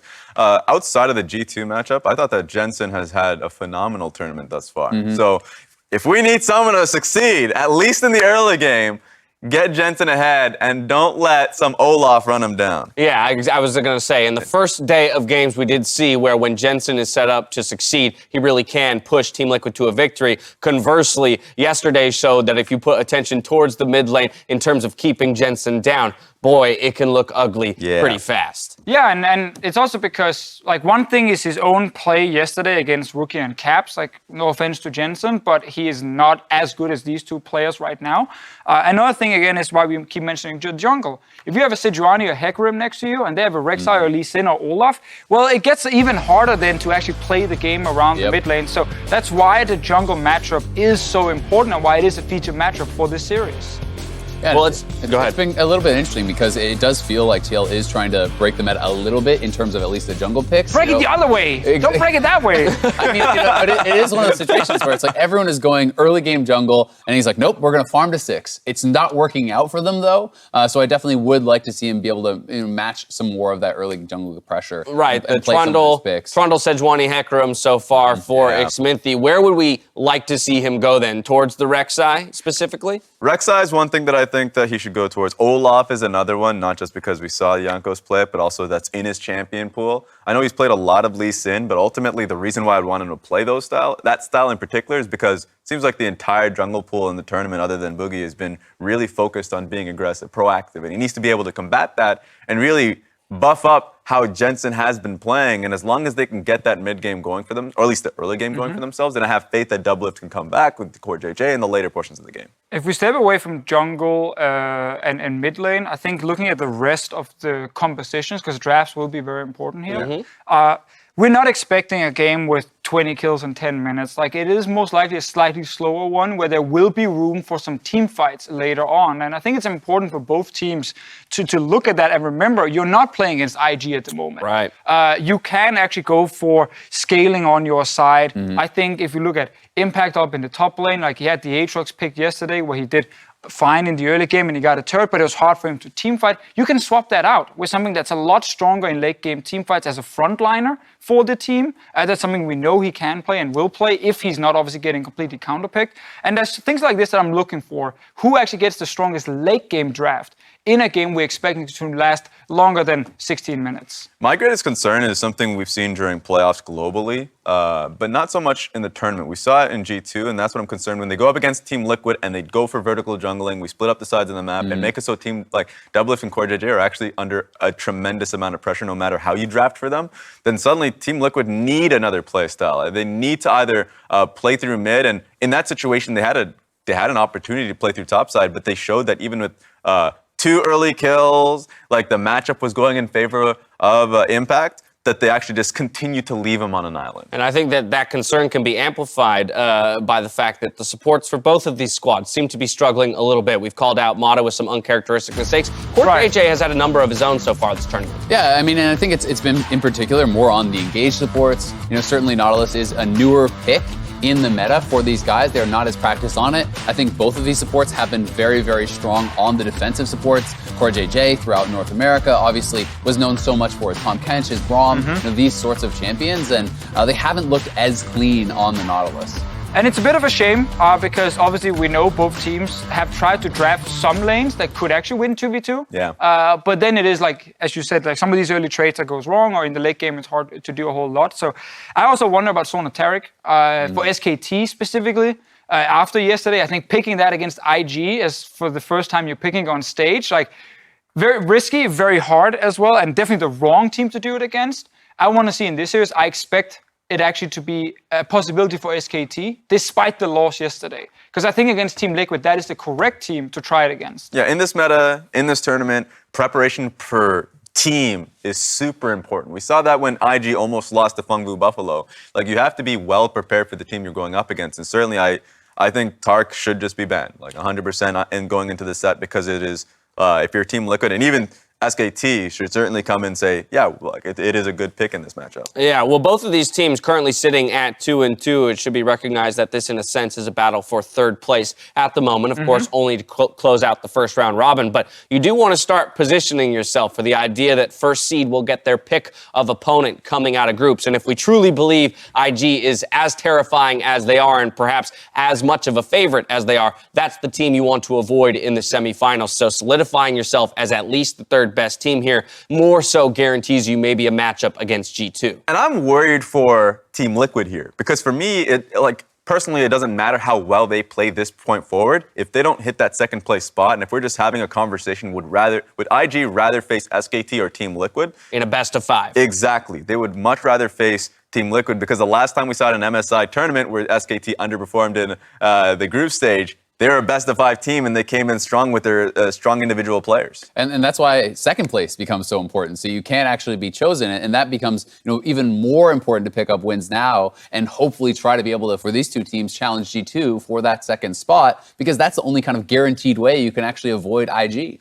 I think as a team, you luckily don't spend a lot of time talking about getting second place or whatever at this point. You just focus on the next game. Yeah. I think a lot of it is actually getting confirmation for both Team Liquid and SKT that your current playstyle can get you enough wins and can actually make you competitive. Because if you lose to a team who wants to play somewhat similar, and you're not even better there, so you're losing already to G2 and IG, who's playing the super fast, they're smacking you early. You're also losing to the team who's willing to go to late game team fights. Then you're forced to change. But whoever wins today can at least say, hey, there is enough here in our style to make us one of the best teams when you got to just keep working at it. Well, with the stakes of this matchup set and the stakes for the remainder of the day, I want to get some predictions from you three. Deficio and Raz, you had a perfect day yesterday, so we'll see if you can continue that trend today. You do align across the board here, so there's that possibility for the both of you, while Azael does put his faith behind the NA squad here for the first game. And I will say, I was actually very, very close to joining Azael on the Team Liquid one. I actually think this matchup, on paper, if we just base it on the 4 games we've seen so far, should be very, very close. Nothing really tells us that SKT are just far above Team Liquid based on the recent form we're seeing. Exactly, and that is what I'm basing this prediction off of. Coming into the tournament, I certainly thought SKT was going to be stronger than TL. They may still end up getting to that form, but I'm kind of tired of Korea getting the free pass on their play, because so many times in the past over the years we've been like, well, they're playing bad, but it's Korea. They're going to dominate later. They're going to kind of scale up. They're going to play really well. It didn't happen at Worlds, right? And for the first time ever, I think it is totally valid, question their play in groups. In the 4 games, I think they looked worse than TL. They were utterly dominated by both IG as well as G2. They did not have cleaner wins against either Flash Wolves or PVB. So I think it's fair to say that in these 4 games, TL have shown us more. And I think that if there was a time to upset them, it would be here. And this is when I looked at SKT, and I would disagree in the sense that Well, when we're talking about the way they've gotten blown out in their first game of the tournament, and I mean, look at top lane against G2 and a 16-minute loss. Come on, Raz. That's what I look at. Zephyr, my man. I'm like, Zephyr, what are these drafts? Like the game one draft, they were like, okay, completely full scaling. Clid, good luck if you ever want to find a gank in any of these lanes. And then the last game where, once again, we focused so much on the drafting going up against Invictus Gaming, and also the level 1 didn't help. So their play certainly mattered. But I do not believe that SKT will come into day 3 and will have the same problems in the drafting realm. I mean, I definitely don't expect another 16-minute loss, maybe ever, to happen. But I think, to your point, Azael, regardless of any level 1 shenanigans, no matter how far you get set behind, to have a record-setting loss is a good point to say we're done making excuses. It's up to you to prove to us now that you are the Korea of old, the SKT of old, that exactly. If you're going to ramp up, this is the time. You got 6 games left in groups. I mean, there's no excuse now, right? Team Liquid is not going to run you over in the early game like G2 and IG did. You're going to get to your late game team fights. I think Teddy will be able to actually carry SKT in these late game fights. And I put a bit more faith in their solo laners at the moment. So I think SKT have an edge over TL. But again, I would not be surprised to see a win by TL. Well, we're set for a spicy one here, ladies and gentlemen. It's time to kick off day 3 of groups as we leave it to Freak, Kobe, and Vedius for game 1. Thank you very much, Dash. Welcome to the caster desk. We are getting ready for game 1 very, very soon. SKT and TL looks like right now a battle for third, which I think surprised many coming into the tournament, but a great start by G2 puts that as the situation here. 2 teams at 2-2 to round out their first round robin. And I think this is a really interesting matchup. They touched on it a little bit at the analyst desk, but this is one of the games where we do expect late game team fights, which is not something that we're going to say about a lot of the matchups at MSI, with the teams here. Both of these teams definitely can go the distance and play around their marksmen for winning late game team fights. Very curious to see how that will affect the draft phase here for these, because so much of the draft at this tournament has been all about these flex picks, going over the Akali, Silas, Ryze, Aurelia. These things have been so high priority. And I will also say that while expectations are that things will be a slightly longer game, we still got to remember that a lot of Team Liquid's games so far at MSI have ended around like 30, 31, 32 minutes, often even a little bit below. And I think that it's really important to recognize that in the early game, their junglers can be impactful. It's just that they don't usually snowball from that early lead. And where I'm looking to see these early game plays is towards the bottom lane for Team Liquid, and ideally towards the solo laners for SKT, because when Clid gets players like Khan and Faker going, that's where we really see SKT in their prime. Clid has probably been the biggest strength here in SKT's victories. His Rek'Sai game, hard carrying, getting upwards of 7 kills all by himself. I really do think that that's probably the point that most NA fans are worried about in this matchup is the Clid versus Xmithie, given Xmithie's recent games where he has not been up to the usual consistent performance that people are used to seeing at international tournaments from him. And I do feel that when you pinch that Xmithie pool, he tends to go towards things like the Hecarim, the Sejuani, which so far he hasn't really been able to find early game success with. Where's the Lee Sin that he's been bringing out a lot during the regular season? Where's the Skarner that helped him secure that final up against TSM? I'm looking at Xmithie to see if he'll pick something a little bit more aggressive and a couple more playmaking opportunities for himself. Well, already off the bat, taking away the Sona Taric, SK Telecom don't want Team Liquid to play it, and they probably don't want to play it themselves after yesterday. Not after yesterday, not at all right here. Team Liquid, of course, certainly have their work cut out for them. Doublelift seems to be their big player right now. You look back at their game against, I believe it was Invictus Gaming, where Doublelift actually did get pretty big on the Kai'Sa, was a potential carry threat there, but couldn't put that over the line as the rest of that squad got kind of just crushed down. SKT, as you mentioned, Clid has been the big one. And as we wait to see no jungle bans against him aside from the Rek'Sai, he might just take over. And again, look at the difference in champion select for this matchup between these two teams as compared to all these other ones at MSI. So many of those flexible picks are getting through because there are more important target bans here. They're taking out the Zoe in addition, targeting Jensen in the mid lane. Rek'Sai there was the champion that Clid had that 7-0 game on where he really dominated. So a little bit of adjustments already. And the most played champion of the year for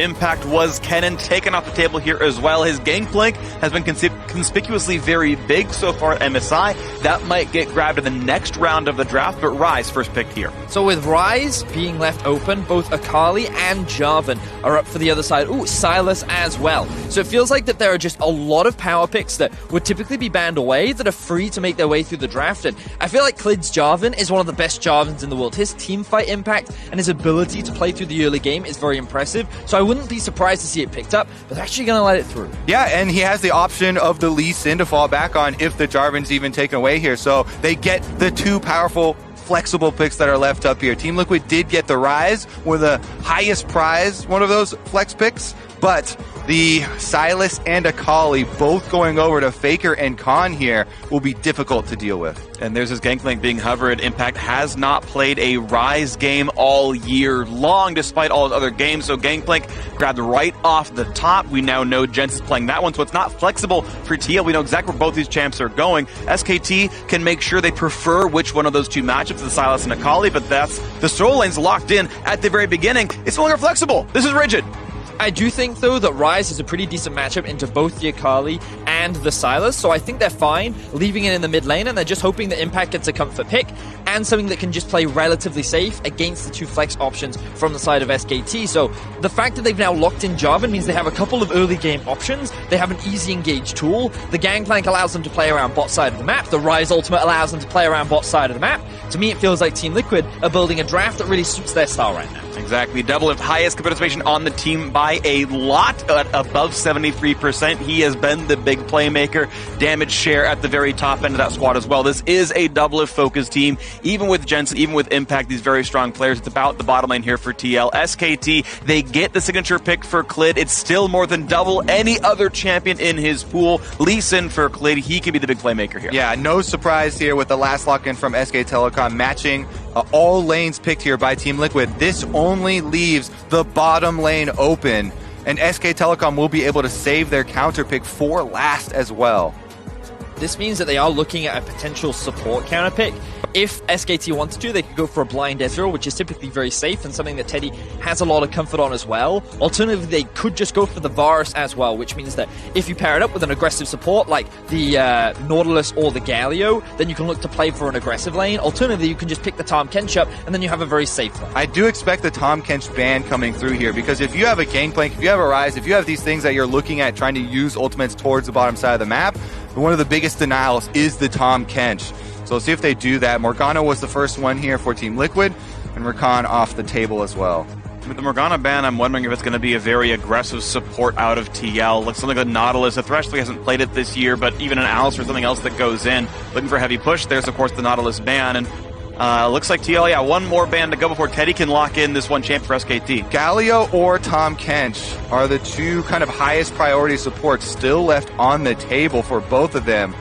And again, I think the Tahm Kench is probably the better ban here for the Team Liquid side, but we shall see if they have an answer. The thing is, then you leave the Galio open, right? And then you question what you then pick into the Galio with both the Morgana and the Nautilus left. So it looks like they're trying to leave everything open. Yep. And then SKT are going to take the more aggressive option.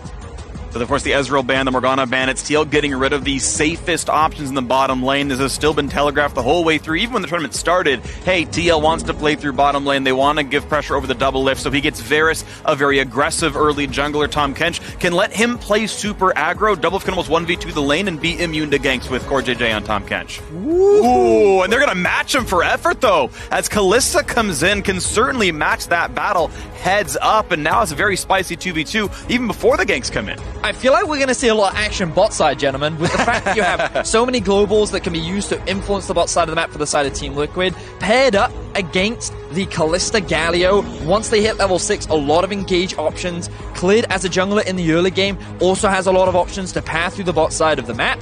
I feel like the both teams have their eyes set on enabling their duo. The question is, which one can better do it? Well, keep in mind as well, even with Gangplank up there for TL, Khan can do the same thing with the Salas the first time to hit level 6 and go for a bot lane fight. Cannon Barrage comes for both players, but Salas has AP for the AP ratio on Cannon Barrage, so it's even better the first time around on SKT's side.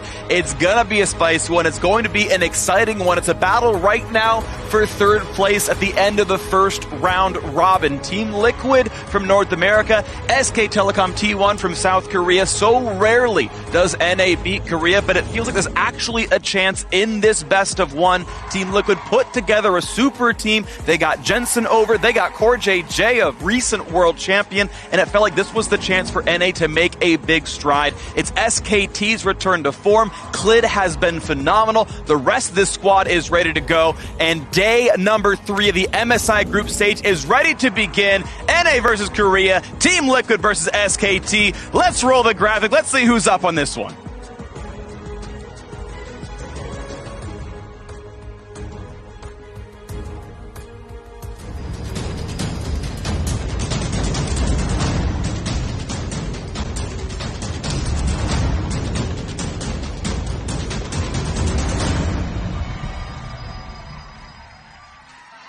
A return to form for SK Telecom T1 on the red side, and a hopeful showing of greatness here for Team Liquid.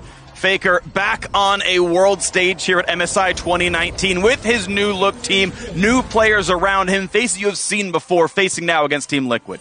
Exactly. Team Liquid, the team North America built for international success. Steve trying to make upgrades even after back-to-back North American LCS title victories was all made for this moment. Adding Jensen, adding Core JJ, definitely has strengthened the team overall, but they need to provide results on the international stage. Speaking of Jensen, he's actually chosen to run the Comet in this matchup up against the Akali rather than the Phase Rush. A little bit surprising considering how mobile the Akali is and how devastating she can be at level 6, but it looks like he's going to go for a little bit more of a laning rune choice, try to poke that Akali out and have a little bit more pressure in the early game. Instead he puts the Trinket Ward down. They would be able to stab TL if they came down after the red buff, but instead I believe they actually know that TL is going for this little brush play right here, and Mata and Core JJ just facing off. Now, in the early game, very important to have early information on enemy jungler pathing. As you can see, there is a ward here by SK Telecom on the blue buff of Team Liquid, so they know for sure that Xmithy's starting on the bottom side with no leash on the Jarvan. And it kind of takes away the potency of the level 2 red buff Jarvan gank. So Xmithy is just going to farm up the Krubs afterwards. Both junglers will try and track each other in the early game. We've had this magnifying glass on these two players. You mentioned how unlikely level 2 Jarvan gank is, but sussing out that ward and Tropic's going right away. He'll get in a brush, I think. He's there.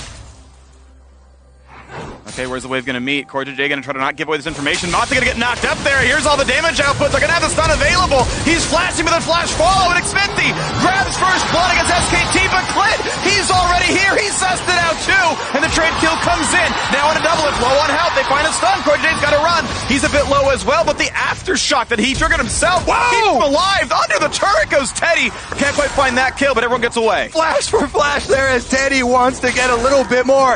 And Team Liquid do come away with the first blood, but Clid is there to answer, and SKT get one for themselves. Ends up being jungler for support. So, while, as you say, Kobe, it is first blood to the side of Team Liquid, I feel like SKT are the ones walking away as the happier team. The fact that Clid picks up that kill, secures himself for the Scuttle Crab, and now is pathing towards bot side once again, maybe looking for a cheeky play onto a level 1 double lift. Nice Pierce on a double lift. He's level 2, has some sustain. Core JJ is walking down the lane, but he won't get there in time. It's no flash for doubles. They're trying to run over to his teammate. He's going to have and he doesn't have Devour yet. It's a level 1 Core JJ. They get the chase down to the turret, and all this farm is missing for Team Liquid. And just as we were speaking about it, Clid, he makes the path down. He recognizes no summoner spell available for double lift after he teleports back into the lane. Means that he's going to be put at a huge deficit very early on into the game. Again, this is the way that Clid has changed SK Telecom for the better. The more aggressive look after the play,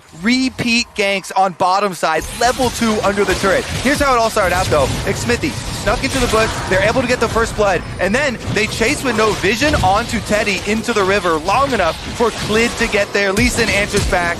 Getting the flash off of double lift meant he did not have it here, and that's why the repeat gank does work out for Clid. Gets in there with the red buff. and SK Telecom get some plates off of the bottom turret in addition to the extra kill. And I love the decision making from Teddy as well. In the moment, rather than focusing the jungler and trying to keep his AD carry alive, he immediately goes on to double lift, knowing that with the Hail of Blades being a Kalista at level 1, he can force the Varus out, and with the arrival of Clid, they would be likely able to turn this into their favor. So very good, quick decision making from the AD carry of SKT. We expected bottom lane focus. We expected a lot to be determined by these junglers early on, and definitely has set them up for success on the side of SK Telecom. Khan also invading to get some more jungle vision for the side of SKT to continue to track Smithy.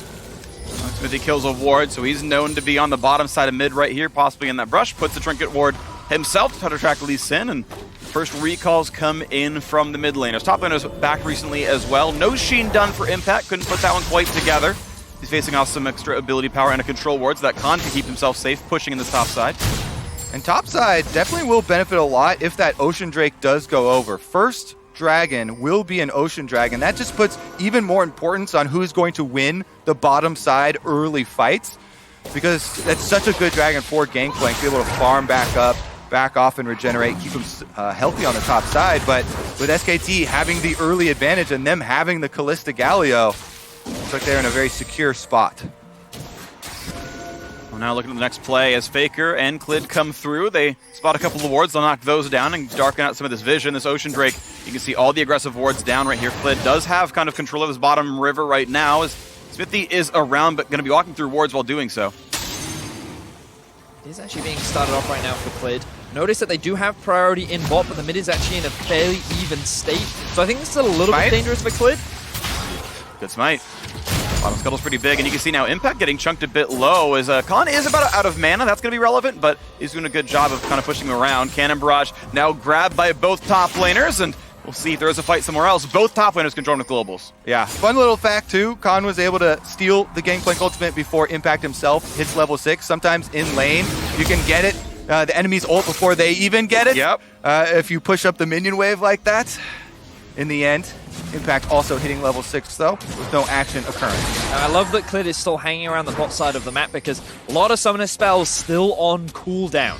So with those up and available, Clid can look for another potential play, but also he wants to be aware in the event of Smithy looking to try and find an opportunity back into the bot side of the map. Yeah, we talked about how good that could be for a Gangplank matchup. Now it's going to be on the side of SK Telecom. So Khan with the Silas could be feeling very good. Akali can back off, heal back up in the Shroud with addition to an early Vamp Scepter. There's just so much sustain on the side of SK Telecom.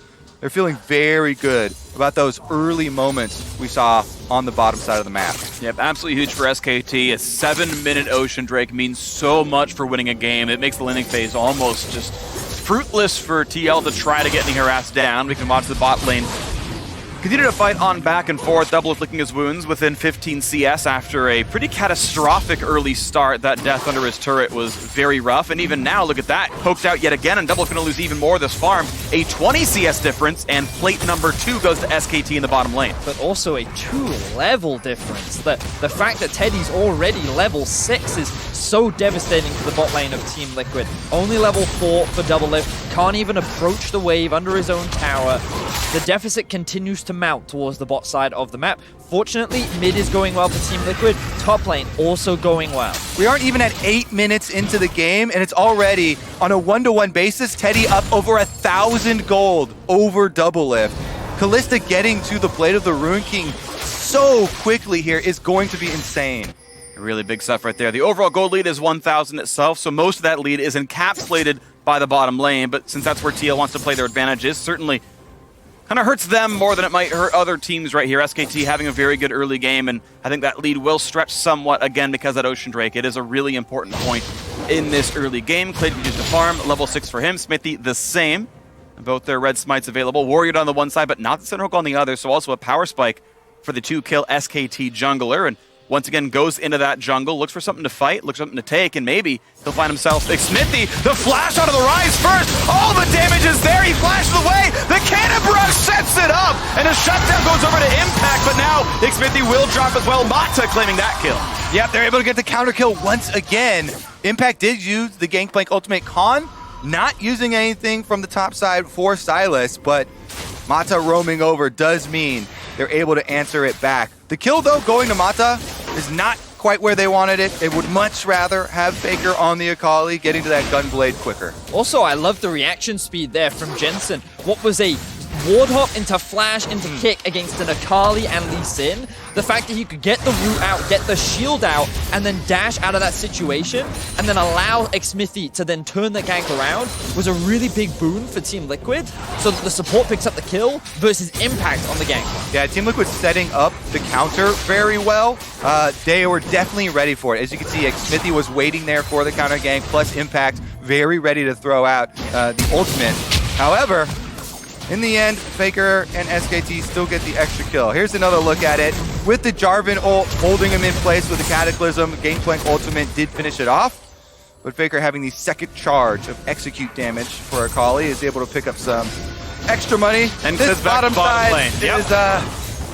is This is exactly what you want to see. This is so good out of SK Telecom T1. Clid back down here. Plate number 4 is gone. First turret just past 10 minutes in. They are smashing through bottom lane, and it's a level of play I think people expected out of Teddy and Mata. They were so good in the LCK. They're such good players, Clid as well, and they are completely handling this 2-on-2 or 3-on-3 or 3-on-2. Yeah, I think so much of the credit should go over to Clid for getting down there in time. You know, Team Liquid did chase up into the river after getting the first kill, and that just opened it up, for the counter attack. Since that moment, it has been all bottom side. Clid returning for the second kill was the backbreaker, right? Yeah. So I think just so much credit should be given over to the jungle.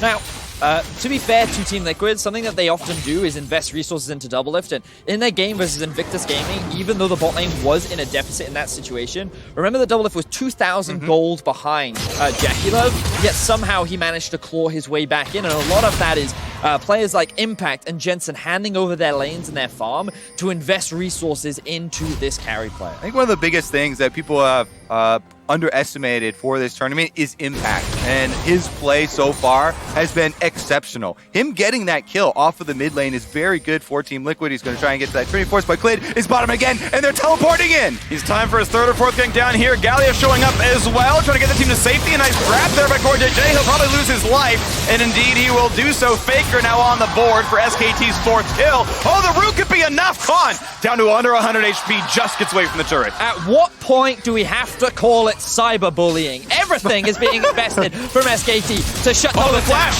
He might have the damage out, but one more auto will do him in. The Kingmaker heal. The Kingslayer and puts him back with the Varus. Still traded out. Nice piercing arrow. Doublelift does trade one in, but it's still 2-for-1 long term for SKT. Yep, they used the Gangplank ultimate for that as well. Impact tried to push up the lane on the top side and has gotten one play off the turret for everyone investing on the bottom side. Faker going in on him though.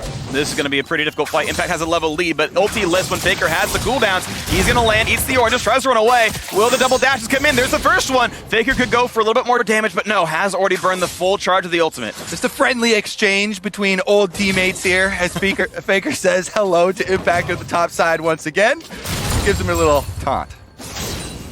Beautiful stuff right now from the side of SKT. Really trying to snowball where they have the advantage, and that whole bot side play, a large part of it kind of ties into what we were talking about earlier, where they don't want to allow Doublelift and CoreJJ to come back into this game at all. They invest the Galio ultimate, CoreJJ sacrifices his life for the sake of Doublelift, Khan even stealing away the Varus ultimate for a potential outplay, but he gets rooted up by Doublelift's ulti, which means he takes a lot of tower shots. He doesn't realize he's sitting on top of a ward, allowing Xmithy to go for this all-in, but the sustain that he gets from his W allowed him to buy enough time to actually turn that fight around and trade for a 1-for-1. And that is kind of the drawback of the professional play Cinder Hulk Jarvan, where we always see these full tank Jarvans going in for a counter kill opportunity there, flashing, getting the ultimate. There's no AD to back up the burst damage. If you can't burst down Sylas, everyone's very well aware how annoying that heal can be. Rank 2 Kingslayer, pretty solid right there, and overall it was a trade of kills, and I guess best thing for TL, Doublelift did pick up the kill. You mentioned, of course, a little while ago that Impact has been huge, and he is, I think, right now, the one big difference maker for the TL side. He's up gold on his opponent. He's the richest person on his team. Less than Teddy. Teddy is absurdly rich now and on an item and a half, but it might just be the now Trinity Force completed Gangplank that is a difference maker for Team Liquid. The big thing for me is, while I think Impact has been very good, like when I look at his Aatrox performance yesterday and I realize that he's sitting at 3-1 on this Aatrox, he couldn't really convert it into a big win. Now, admittedly, he was playing up against a level 17 Silas on caps, but my eye kind of fall on him now where the pressure is on his shoulders. He is the one with the gold lead. He is playing a Gangplank that can be that carry. So can he be the big carry for his team?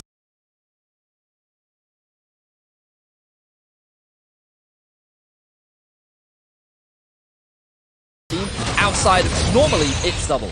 Players fight each other again. Silas burns through the Gangplank ultimate and doesn't get a kill out of that one as Impact walks away, but the Rift Herald is summoned bot to give Impact even more money if he can shepherd this in. Yeah, the problem is he's 2v1 right now. If you're not close enough to the turret when the Rift Herald hits, nobody gets money for those plates. Xmithie going mid instead doesn't help him usher up that Rift Herald, and Shelly goes down. Well, 100 gold for killing the Rift Herald, 25 for killing it back. It's, I guess, technically still a goal lead for TL, but that is an objective that means almost nothing as Impact and well, I couldn't push in any farther. You can see this early game. Yeah, 5 turrets through the bottom lane, 2 elsewhere. Now attempted play, kicks him into the wall, pushes in for a bit more damage. Now here comes Impact's own ulti, and it's going to be Waveker, and that's it. Yeah, trade of ultimates goes down there on the bottom side. Meanwhile, on the top side, turret about to fall for Team Liquid. Jensen defends against Faker. Kind of looking at the minimap right now and seeing where the allocation of vision is being invested, and you'll notice that towards the bot side of the map there are these 3 control wards that are actually being spotted out by SKT. They are aware, and a lot of it is to just help protect towards the bot side of the map to enable Impact so that he can continue to push without a tower. But unfortunately for Team Liquid, they tried to make that play towards mid.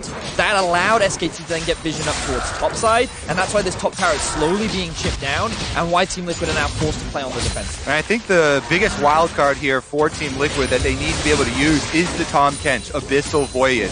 Poor JJ trying to affect those side lanes as their split pushers attempt to keep the minion waves in place is the surprise factor. Mata on the Galio is the same on the other side for SK Telecom, and that's what you have to keep your eyes on. All right, well, looking now at the state of the game as Ocean Drake number 2 spawns in a minute and a half, and Mata just holds the mid wave as we wait for that to push in. You can see Team Liquid really unable to play aggressively whatsoever. None of these players willing to cross the river in any of the 3 lanes. It is SKT with slow and controlled style. Trademark Korean League of Legends, trademark SKT.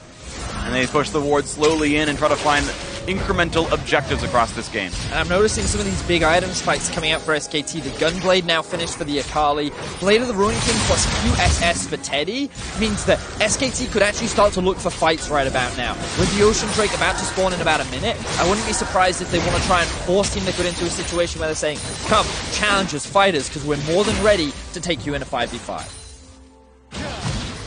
Jumping in, looking to push everything down. This top turret is 1 auto attack away from dead, and indeed it will fall. And now potential dive. It is 4 versus 2. But only the Gromp going to be assaulted, and even that's not going to be hit too hard. So Team Liquid able to walk back onto this one, but SKT still on 2 Drakes and 2 turrets to nothing on TL side. A summoner teleport used to get back into the mid lane. Make sure that stays safe. A quick steal on the Varus ultimate, and just in time for when that Drake spawn might indeed happen. Khan level 11, ready to go for this fight as SKT set up around this bottom river. Yeah, SK Telecom, with all the outer turrets destroyed now, have so much extra pressure. They can easily set up for this dragon. Again, Kalista level 11 with the large gold lead kind of ensures this dragon. Khalid might even just do it himself, or Kalista holds mid. Keep us control, and you can see how far Khan is pushing in the bottom lane. Impact now walked over to defend him, but you can't come through bottom lane anymore. Mid lane temporarily, okay, that's a bit more equal as the waves are a bit dead, but those are the only 2 spots you can come from. Wards all over the jungle right now, so Klid is indeed safe to solo this. Khan even walks by just to make sure as he sees Impact through the wave out, and indeed, no one is around. It's very, very safe. Klid going to pick up the 3rd straight Ocean Drake, and they're knocking them down basically on spawn right now. Stacking up, and the second mountain going to be up in 6 minutes. Almost finds that flash taunt, not quite yet though, but here comes Fate's call around towards double. He's going to burn his own summoner spells. Of course, no flash available anymore. Can't get away from this one. Nice kill picked up by the 2-on-1, and now, oh, they get the stop. That's not going to be the ulti over the wall. According to Jay, going to be trying to be brought over, but nice flash kick.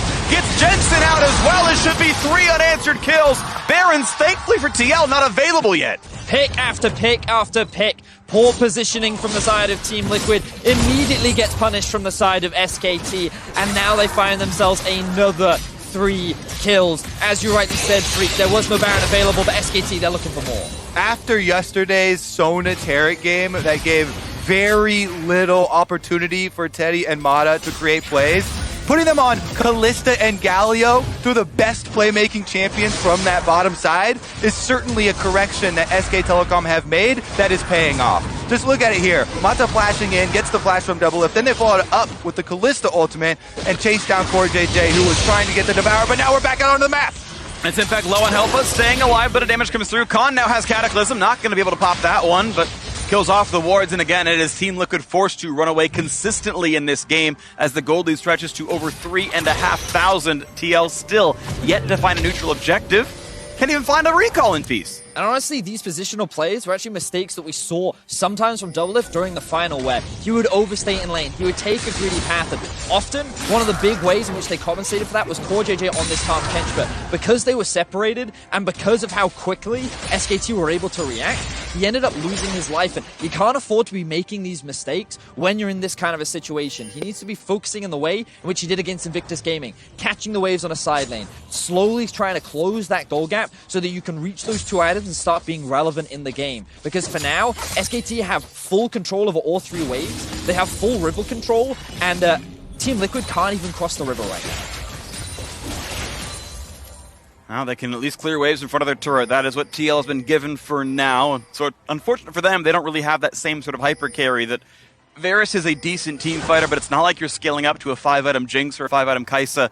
There is no obvious, easy late game button you can press and just wait out for, so it is going to require quite a bit of effort for TL to edge their way back into this one. Again, if we're looking towards the late game, I would turn my eyes towards Impact. Well-placed barrel chain is kind of the hope, and that big explosion would be the thing that they would want to try and turn it, but in the mid lane, knock up into a tie and a Cataclysm, it will find Core JJ's, but double back out, and under the turret is actually a lot of slows and a fair bit of damage as the turret gets lower and lower. A piercing arrow finds Teddy over the wall, goes Impact, forcing a flash out of Khan. This actually could be a fight. Cataclysm, what's he going to find? Nothing just yet, finally into the back line, and quick Zonia's now for Mata, now into the back line. Devil's going to run out of health, nice pick up there by Faker on the board. Galio joins the well, make that 3 kills already. Even Mata stays alive, he just barely burns down to the passive, but it is still several kills in favor of SKT. 1 barrel lands. Will there be enough damage to knock down Khan as they run away? Looks like it's SKT able to pick up 3 kills, lose only 1, and answer right back in. Make it a 4th for them as they lose their own 2nd member. Now Jensen alone running away from the turret. Not going to find that last little bit of a dive. SKT, though, winning that fight 4-2. Yeah, and SK Telecom retain control of Summoner's Rift. They can push in the mid lane right now. Oh, they're actually... He might have it. He finds another slow. He can keep going. One more run might kill him, but he gets another shield. Well played by Jensen. That's Clade over the wall. That's 5 kills in a row. A spree for the jungler. 5-1-6. Beautiful stuff from SKT. They secure themselves the final outer tower, and this was just Team Liquid once again overstaying in the mid lane. They utilized the Gangplank ultimate to buy some time, and because they couldn't get the kill onto Double Lift, it looked like the SKT had overextended. But notice here, keep your eyes on Smithy. Goes to the flash, knockup, fails it onto Teddy. He's then in a situation where the rest of Team Liquid cannot follow up, and Faker has free access to the backline. Yeah, because SK Telecom have had control of the river for so long, there are 2 control wards on that top side that allow Faker to just walk up to the backline. He jumps in, assassinates Double Lift, and gives Galio a good spot. Then the turn here, as Team Liquid try and chase them back to clean up a couple of kills, results in a 1-for-1 until Teddy's able to step forward, gets the slowdown, and then Clid. And it's so impressive. He got several rend resets off the minions while also hitting Jensen, getting more damage there. The Clid fall, of course, easy as well. But the Calista mechanics, to me, were actually the highlight of that last kill, that he was able to find piercing into autos every time getting the rend with the reset. And I feel like what we're seeing from SKT right now is what many fans expected. The slow, calm, calculated play. Notice how once they got that early lead, they didn't try to snowball it by like forcing loads of fights, being overzealous. They were calm, they were calculated, and now we're 23 minutes into the game. They have a 6,000 gold lead, and they've taken all the outer towers. So now you'll start to see them push their vision even deeper into the enemy jungle, suffocate Team Liquid from any of their resources, and kind of force them into a situation where they face check the Baron or face check an area of the map that they don't have control of. And honestly, with a double Mountain Drake setup for SK Telecom, I don't expect this Baron to last very long. They've held control wards over this top river for the majority of the game. They'll replenish them in the fountain and go back to replace. And look at the score lines. Kind of down the line here for SKT. Faker definitely online 4-0-2. Got a bounty on his head, a CS lead, and about 10,000 gold. Teddy, of course, the recipient of all the early game pressure. Clid, kill leader on the squad. It's a full court press here in SKT as there are a couple of wards river right now. You know that next step is knocking those things down. Double Mountain Drake. That Baron will drop quickly as Clid will find impact. Some decent damage there. Red Smite's in. Both halves the Q. Good barrel hits, though. And a kick puts him out. That Q. Does he have oranges? Does he have a way to keep himself alive? With Core JJ coming around, he'll stay alive, but Clid's still sitting on his ward. Khan coming by as well. Steals a Gangplank gold. This might be a fight. Well, it looks like it's going to be a red buff steal at the very least. Nope. Yeah. Okay. Teddy grabs it. Both arrows hit the red buff at the same time, and Teddy's the one with the extra damage. And this ties into what we were talking about. Look at all the vision towards the bot side of the map, where they're just being suffocated out. The red buff was stolen away, everything is being denied from Team Liquid, and this is the kind of calculated plays that we were talking about. SKT just continuing to push even further and further. Slow and steady is how they win this race. And again, next area for them to focus on is this Baron River.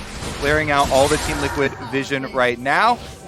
Another attempt at a steal here, but SK Telecom get the Scuttle Crab to boot. With midwave pushed in, they can walk right back for more ward control. Most sweepers on cooldown, most control wards now out of the inventory, so it will be one last sort of gain of resources. Put them back in, put the wards back down. You can see those red lights all pip up at the bottom right of your screen in their inventories. They're ready to go and claim this territory. All right. The little hope for Team Liquid is trying to get a big play and a mistake from SK Telecom around the Baron.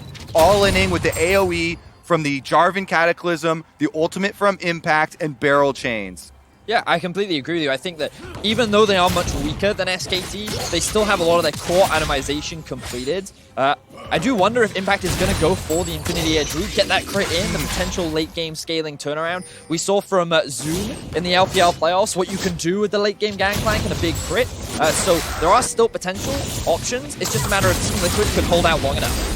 Meanwhile, here comes the 2-on-1 to the bottom lane, but with the Akali Stone already burned, it's a very easy roam warp out, and Jensen trades 1 ult for 2, but Quarter Day burns his, so that's an equal trade of resources, but still its health bar's low. Jensen at half, and SKT, as they claim more of the jungle, can look back towards that river and that Baron. Yep, only your first activation of the Akali ult is going to be able to stop that. Second one is the execute damage.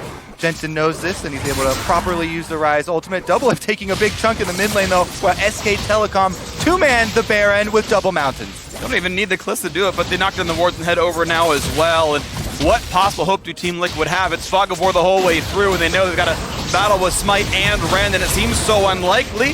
Khan running by as well, and Team Liquid going to walk their way over. Can they even join in time? Expedition goes right away, has the possibility. Gangplank ult spots them. He's going to try for the attempt, but knocked out by Mata. Well played there. No chance for a steal. Baron and SKT, and they pull Mata right on back. Now, will there be a re-engage? This Khan, he has Verisult. He can get that one. He can get the CC and start the fight out. He's going to find it on a double up. Pulls him to safety, flashing away. Corday stays alive, but it will be a kill. Onux maybe can't even pop the Cataclysm. A route towards Impact. He's running away as well. Burns his own flash. There's a slow out of Faker. Here comes Gallia for round 2. A kick actually brings Corday out of that play, and a trade kill actually does come in for TL as Impact runs for the hills, tries to stay alive. Faker will soon be in range. The barrel slow is well timed, and maybe Impact finds his way to run out of this one. A 1-for-1, but Baron still on the squad. Again, Doublelift saved from that stun, and it will be a push continuing. Now Impact goes for the second round. Over the wall goes Faker. That was a well-played shot, and knocks him down. An unstoppable Akali 5-0-3. Beautiful play from SKT. The Baron setup was clean. There was full vision denial.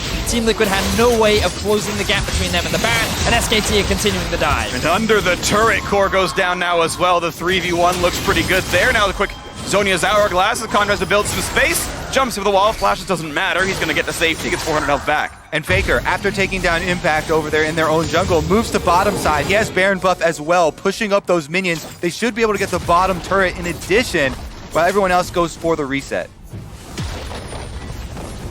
Bit of discretion there. Faker could have chosen to put a few more autos in, but didn't want to risk getting caught out. I think it's a smart choice.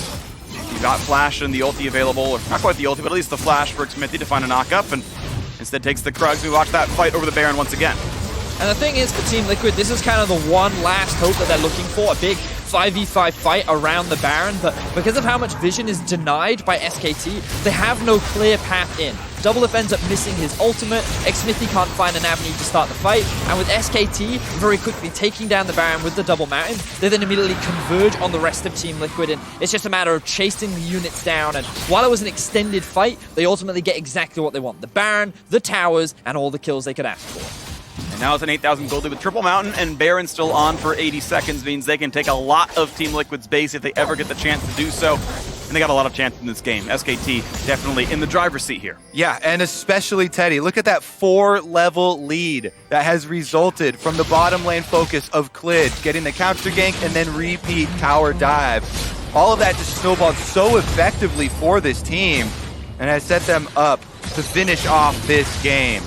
And this is a really important win for SKT as well. Finishing the first round robin, they wanted to be in a position where they could end in third and potentially challenge for those top 2 spots. And getting a win against TL is definitely a big confidence boost that they need.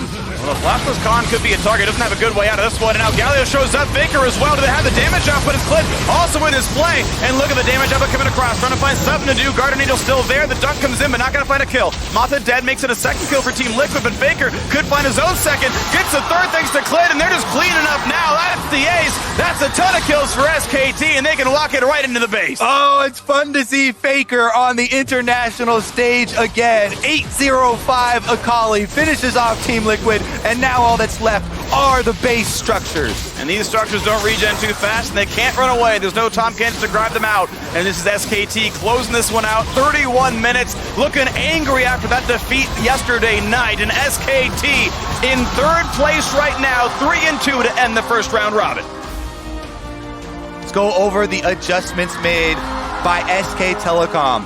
After being on the receiving end of the fastest defeat in an international tournament ever, they focus on bottom side. They get some playmaking champions for Teddy and Mata, and they send Clid down for the counter. And I love the way in which Clid played this early game. He deserves so much recognition after honestly having an overall very solid tournament, doing what he could even in his defeats.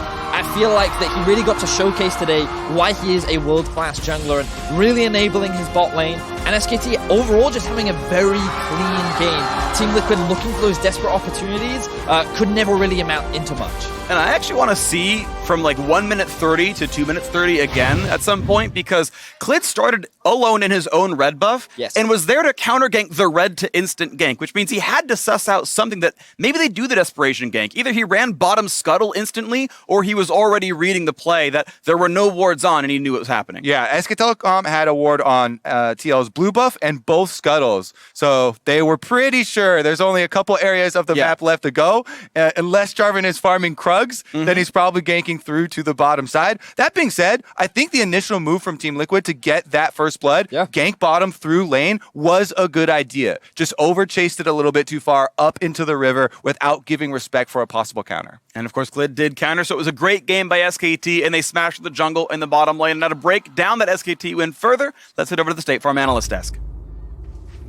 Thank you, Freak. And don't worry, we got you covered. We'll take a look at that early first blood for TL and the trade back for SKT. But in a battle between teams who took tough losses yesterday and were tied coming in at 2-2, it is SKT that comes out on top to move to 3-2, position themselves nicely in third place. Want to take a look at draft first and foremost. We had a lot of discussion around flex picks, and in this case, 3 of them come in very early in the draft. Rise for the side of TL, and then, of course, the response of Silas and Akali for SKT. Yeah, and honestly, I came away from this thinking, wow, this is actually a great draft for TL. I think they got so much comfort. I think GP is probably Impact's best champion in this meta. Varus TK, probably the most successful bot lane, for them in the LCS. Smithy has an early game jungler. Ryze was maybe the bigger question, but Jensen is a strong Ryze player. So, as far as the draft goes, I think you're really happy as TL.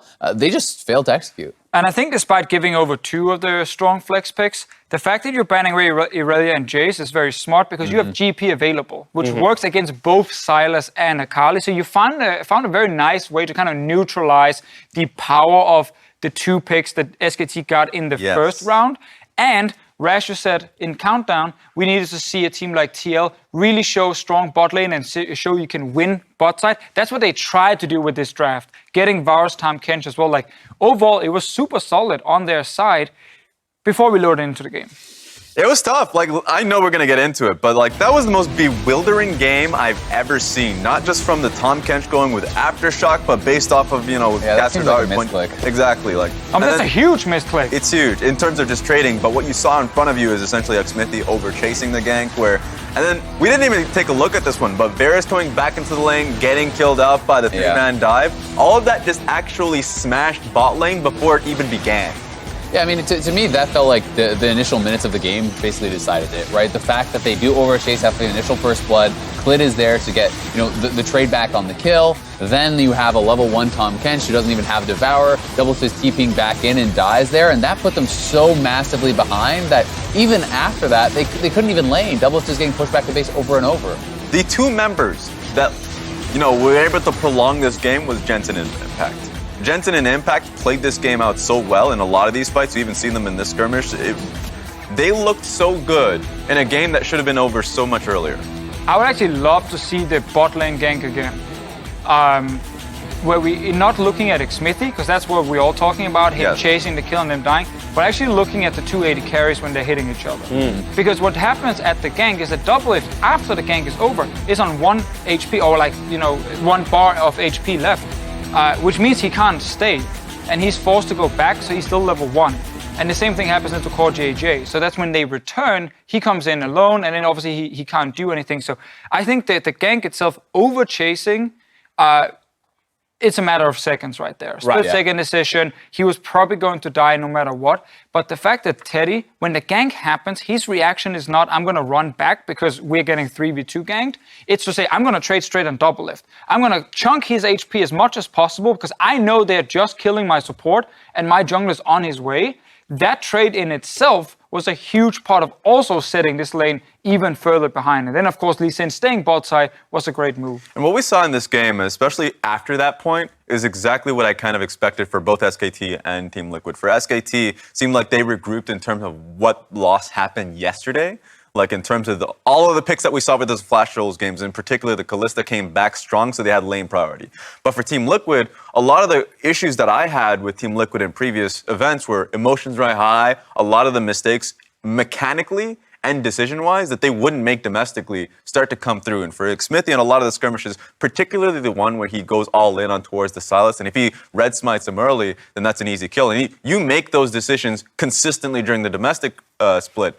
But then, for whatever reason, all of that falls apart when you're in this game. Yeah, still looking for Xmithy to step it up on the side of Team Liquid. But for Clid and SKT, MasterCard player of the game performance yet again from him. If we're going to point one person out for SKT, I don't know. It's been pretty much every victory for SKT. Even in their losses, he has been great. I think Clid has been the best jungler at this tournament, despite the fact that they're not at the top of the table. I just love the fact that he fully understands in the early game where the enemy team will attack SKT. He goes down, he gets a successful counter gank, and then he says, now we are ahead, so I'm going to actually get us even further ahead in the exact same lane. He doesn't just recall or start playing his jungle. The fact he stays and then sees another opening. He did the exact same thing yesterday when we had Hecarim versus Fiora in SKT versus PvP. Counter ganks, then he comes back and kills the Fiora, so now Khan is ahead. He's doing the same thing here. Like, it is insane how well he's playing and just how smart he is in these games. And it's the team that's also enabling that play, so he's willing and able to do whatever he wants. So,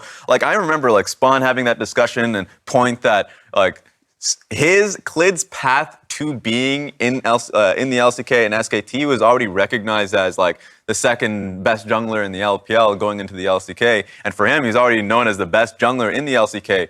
The discussion has to be made, or where like, is he the best jungler in the world? Because at this point, I think that's the case, where he comes out so consistently and also is proactive enough to consistently get them early game. Making a case for it right now, to say the least, for Team Liquid after suffering this loss. You're definitely looking ahead towards that Game 4 against the Flash Wolves as, becoming a must-win if they want to keep themselves in the conversation for maybe even third. Coming up next, though, we're going to hear from Faker before the undefeated Invictus Gaming continue their hunt for the MSI title as they go up against the Flash Wolves. We'll be right back.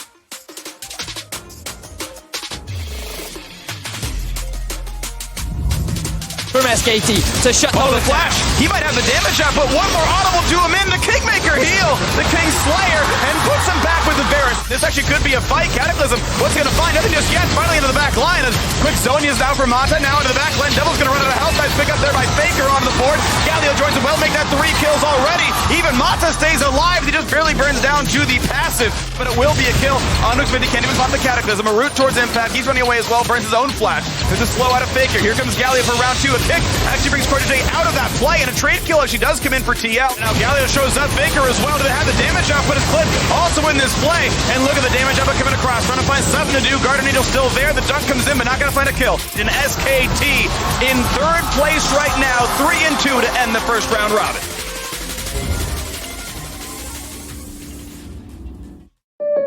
So Josh, you going for our Drive Safe and Safe discount? Yep. Using the app, driving safe. You wanna go? You wanna go, bro? Hey, do not mess with my discount. Woo! You can save up to 30%. Let's go! Nice to meet you. Go get him, Tiger. Woo! Sounds like you've got this. Yeah, definitely. Get a discount up to 30% with Drive Safe and Save from State Farm.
Welcome back, everyone, to MSI 2019 live from Hanoi, Vietnam, where I'm joined by Faker as for SKT bounces back.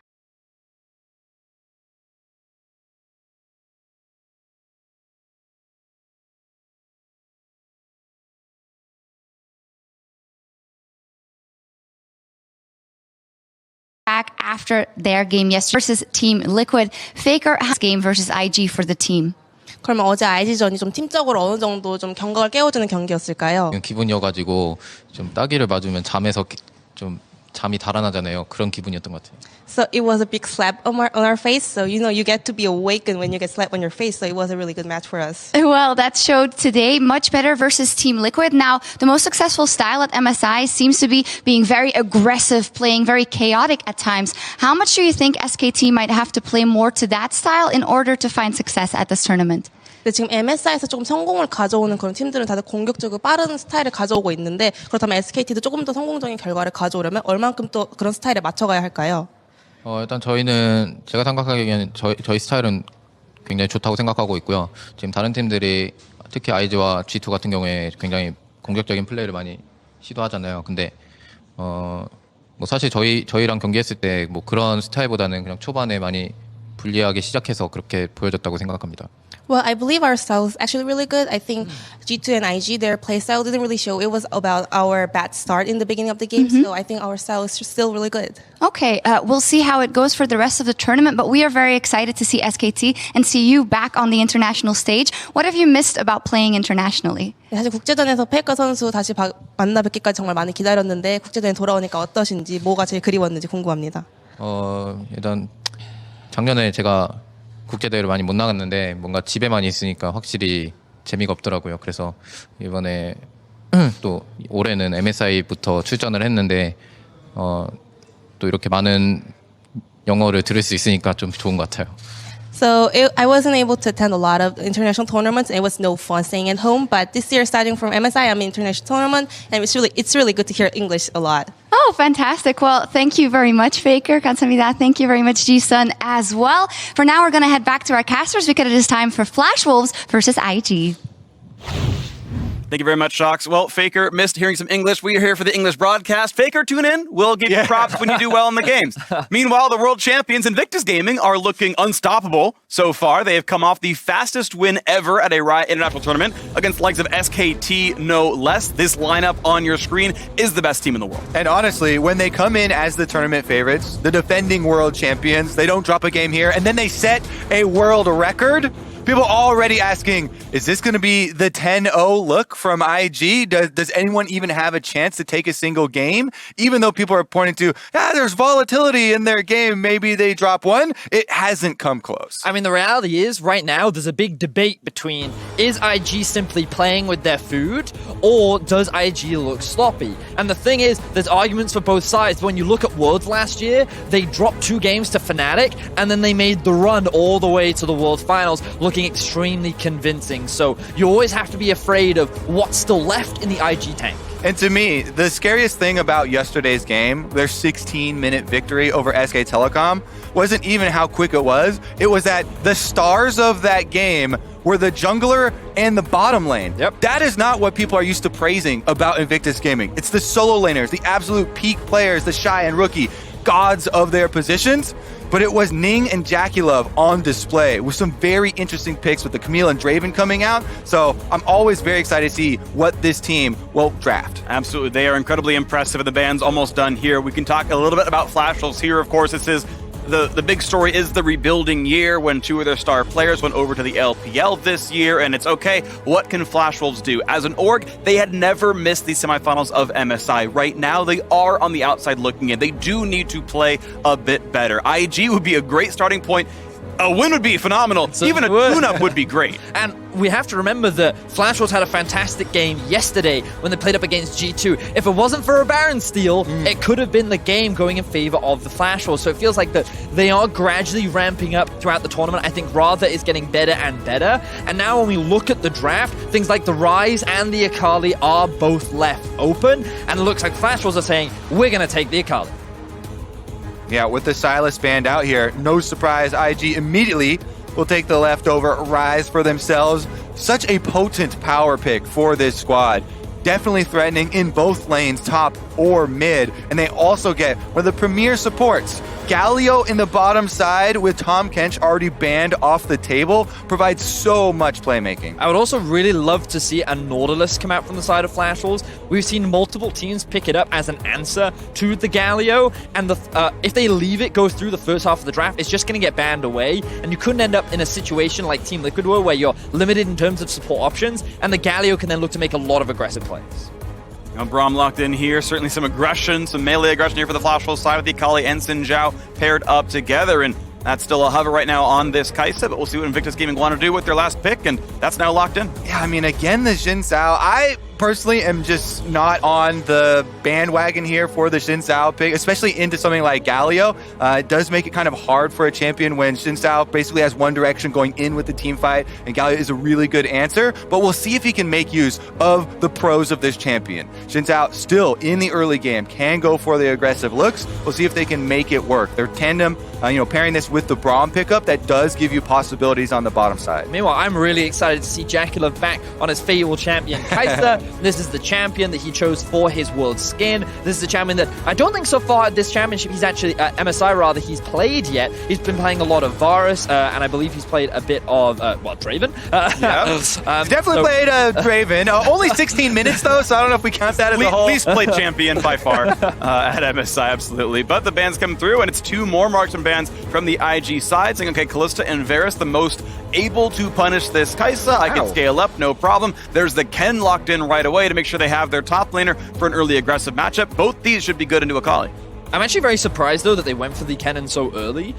This, to me, suggests that they are expecting the Akali to go into the top lane, or whatever the Flash Wolves decide to play in top. The Kennen will be a good answer, because remember that they had the ability to save their top lane pick for the end. Right now, they're just saving their jungle pick for that final pick. But they did already know that, of course, Hanabi's most played top laner is Akali, and there aren't any across the year for Rather. He is a mage player through and through. Vladimir, Lissandra, Orianna, these kinds of picks, so that's locked in there, and now they need just a final bot lane marksman pick, or even a bot lane mage potentially for Betty, though doesn't play them really. And I think that comfort is really important to focus on. That Orianna, you talk about him just picking up, was the champion that rather created the big play versus G2 to give him opening in that game, flashing in on Perks, trying to punish Perks for his over-aggression, opened up a possibility where Flash Wolves would be able to take that game. And now, with the Ezreal lock-in, they're also going to have that flexibility on the bottom side. And a Kayn. We get to see Ning's Kayn undefeated in the spring split. He always plays the Ross version. Unfortunately, no Shadow Assassin typically comes out from him. I know, Kobe. I know about the buff. Recent changes, though. I know. Make the Shadow Assassin quite a bit more alluring. And if you look at the enemy team, they are all quite squishy. Well, this explains why they were saving it for the final pick. They wanted to make sure that it makes the most sense, because remember, in the early game, Kayn can be punished, especially against a champion like Xin Zhao. Now, especially, we'll get a determining answer if you're playing with your food. One of the indicators could be a Shadow Assassin Kayn if he actually decides to go blue form. There are plenty of ranged champions. Yeah, blue form Kayn. What's great is there is that synergy with the Galio, right? You get inside your opponent, Galio comes on top, and you're like, all right, I'm ready to come out as soon as they're all stunned, and then, bah, you go for the fight. The reason we're hyping up, by the way, if you haven't looked at the patch notes recently, the Shadow Assassin E cooldown was taken down to 8 seconds once you transform.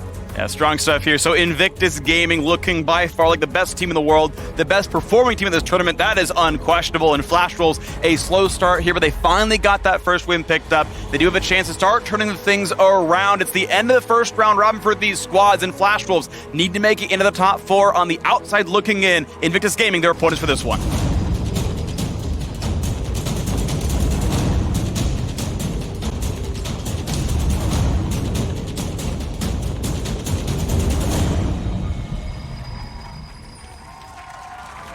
We are on to Summoner's Rift. Invictus Gaming looking at a 5-0 start. 5-0's happened before. SKT did that, but there's never been a 10-0 at MSI. Ever since the round robins, there has not been an undefeated group stage team. IG on the road for that one. Oh, baby freak! Flash Wolves finding themselves a fight against the Shy, who jumped right into some of his own demise. But is there more CC? The flash in and they get it! even with his own flash. First blood to Boogie. I love the timing at the end too, because if you're able to get the auto attack started, then even with the flash away, it is going to complete unless your enemy flashes into Fog of War. So then it's all about the timing there, and they get both the kill and the flash out of the Shy. The only thing here to be said for IG is that it was 2 flashes for 1, but that is very little to say for yourselves after first blood's been given over. And to be fair, do you really have to be afraid of a level 2 Kayn early on? I think that once the Akali gets that Shroud, it's going to be very difficult to gank. So I think the fact that Bui can start with a longsword early on, definitely a great early game advantage that can set Flash Wolves up for success. My favorite part of that is that the Shy rushes over there headlong, ease right into the bush, so then he doesn't even have that option to try and get out. And Flash Wolves on the board here versus the defending world champions. I'm a little bit sad to say, but the first indicator for me that Ning will not be changing his ways and will not be going Shadow is that it's a conqueror for the Kayn, so that's most definitely Ross. If you're going blue form, then you want the burst damage of something like Electrocute. Ross, though, the reason why it's so much better for pro play, obviously the CC antagonist with healing, but here's another look at the Shy. Shy's point of view. He sees Hanabi. He says Hanabi. He's like, okay, oh crap, that's Xin Zhao. God damn it, Shy. Well, he was going to get Klepto This is why people think that IG are playing with their food, because of plays like this. I mean, it was so overconfident to kind of make that aggressive move with no vision on the enemy. I love it, though, because it encapsulates the idea that this team is always looking for the kill. They said they're not afraid to go for the kills. They're also not afraid to die for them. How's he going to get a kill with an E at level 1? He's going for free Klepto proc. He's going into 1v1 Akali, auto attack him twice, get 2 packs of gold, grab a long sword, win the lane. Then you kill him. Then you kill him. All right, you guys definitely looking at the bright side of the Shy's plays. You gotta be optimistic, all right? I know, like, Britain's gray all the time, and you're constantly pessimistic about the likelihood of things going well, but over here in America, we believe in doing things well. Yeah, much like Freak's League of Legends screen, very gray. That's a fact. Well, so far in this early game, Flash Wolves can be pretty happy. They've got advantages in top and mid, and while they are very small, it's nice to see rather having this pressure up against Rookie. I feel like the Orianna is one of those matchups that can apply a lot of harassment and actually do very well into the Ryze matchup, and rather really the only person bringing out the Orianna in this tournament. Completely agree. Plus, he's already performed really well on it. The only thing he's really going to have to worry about is the, passerby ganks from Kayn. Ryze can set up ganks very well. You have to worry about the Rune Prison. So they're going to want some vision around him to help him out. But topside has been the name of the game. Boogie found some money up there early on, so he's looking to return and see if the Shy goes aggressive once again. Well, depending how this plays, we have seen the Shy using his E a fair bit for harassment and getting Kleptoprocs ready, so that's the cooldown back down again.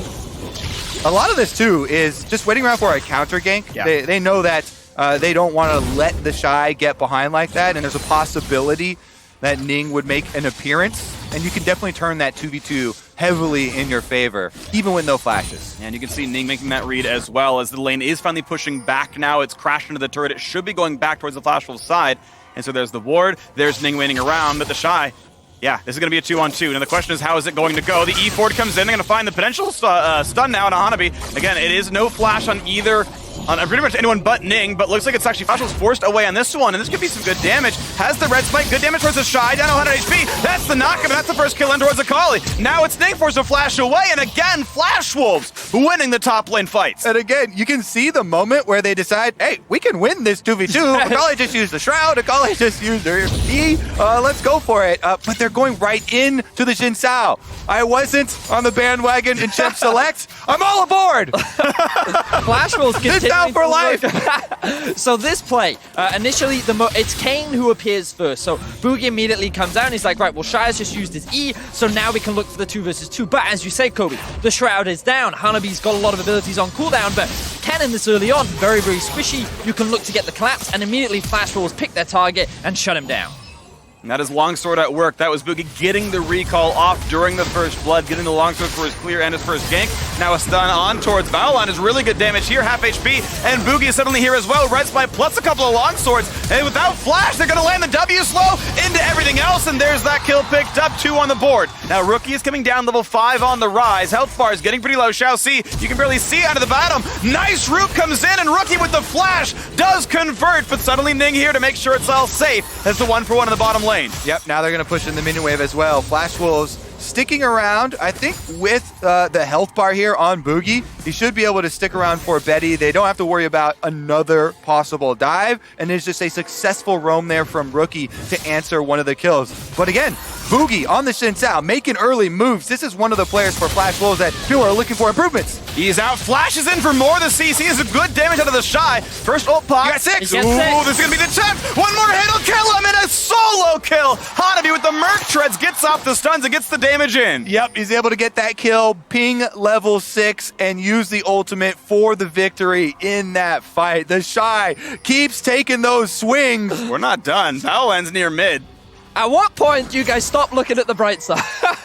I mean, admittedly, he had the level advantage. 3-on-2, shockwave over the wall. Xin Zhao, are you a believer in the bandwagon? Gets knocked up, one more kill, and they find that one. Now Ning is here, but exhausted means he doesn't get much damage, and out goes Flash Wolves again, finding the 1 for 0. It's not so much looking at the bright side, it's thinking it's funny and loving that they always keep taking those swings. Flash Wolves are absolutely destroying Invictus Gaming right now, winning every single one of these skirmishes. They are on fire.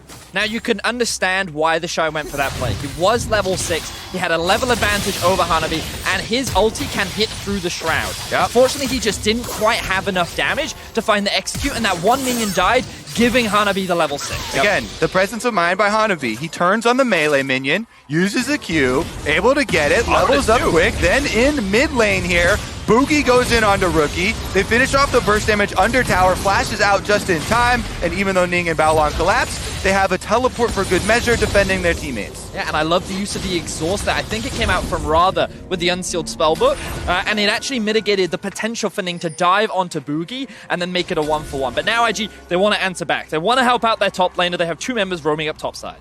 1,700 gold deficits, about what you paid for with those 4 kills coming in the way they are. That is that kind of straight up. Here we go again. Hanabi, flashless, does have the ult, but no Shroud. Has to play this out. There's the R into the E backwards, dodge the way, 0 damage dealt, and clean.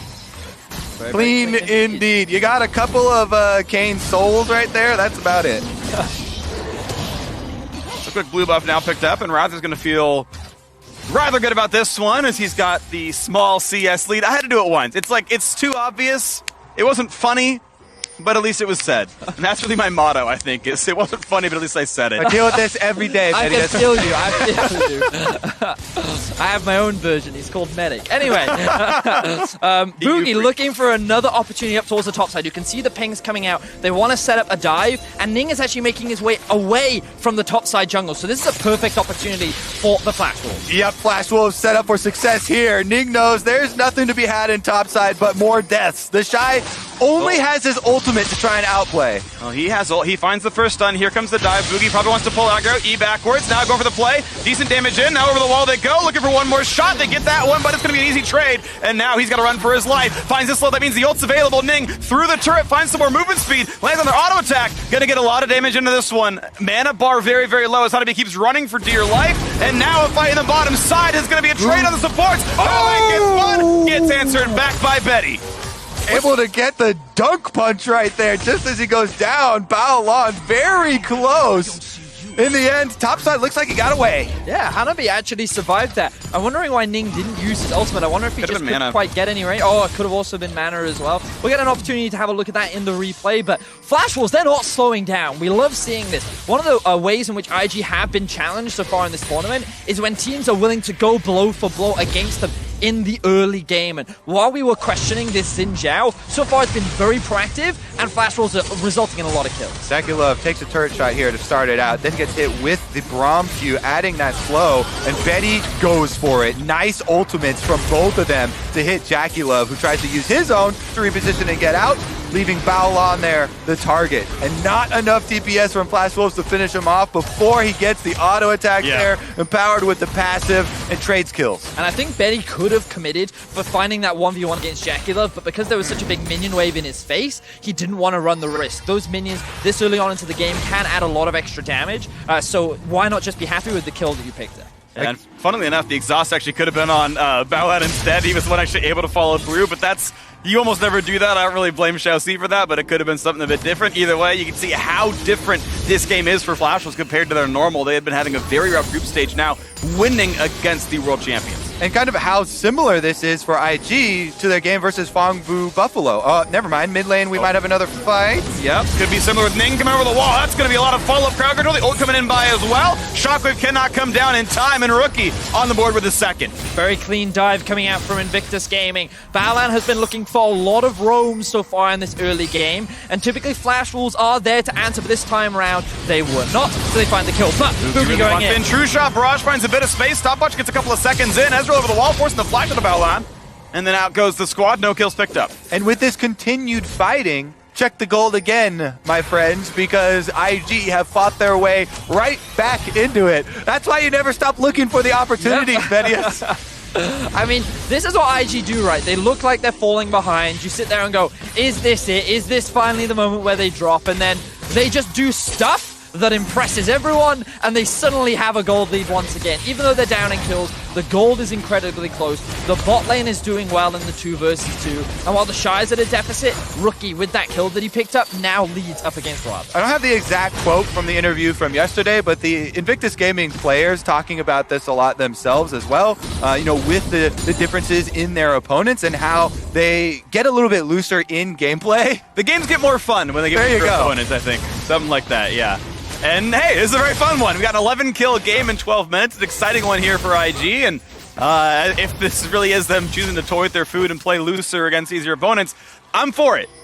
Well, Red Cane has now just been picked up for Ning. Once he completes that Black Cleaver, that's really where he gets to the point that I find Red Cane the most difficult to deal with. The amount of sustain that he gets is pretty ridiculous, and he does very well against tanks usually, but even then, he just naturally has a lot of sustain coming out of this game. Yeah, the sustain is one of the biggest parts of the advantage for Ross. The other, of course, is the big knockup that you can get. Meanwhile, Dragon started up by Flash Wolves, and this Infernal Drake is definitely going to go a long way towards boosting up their mid and late game.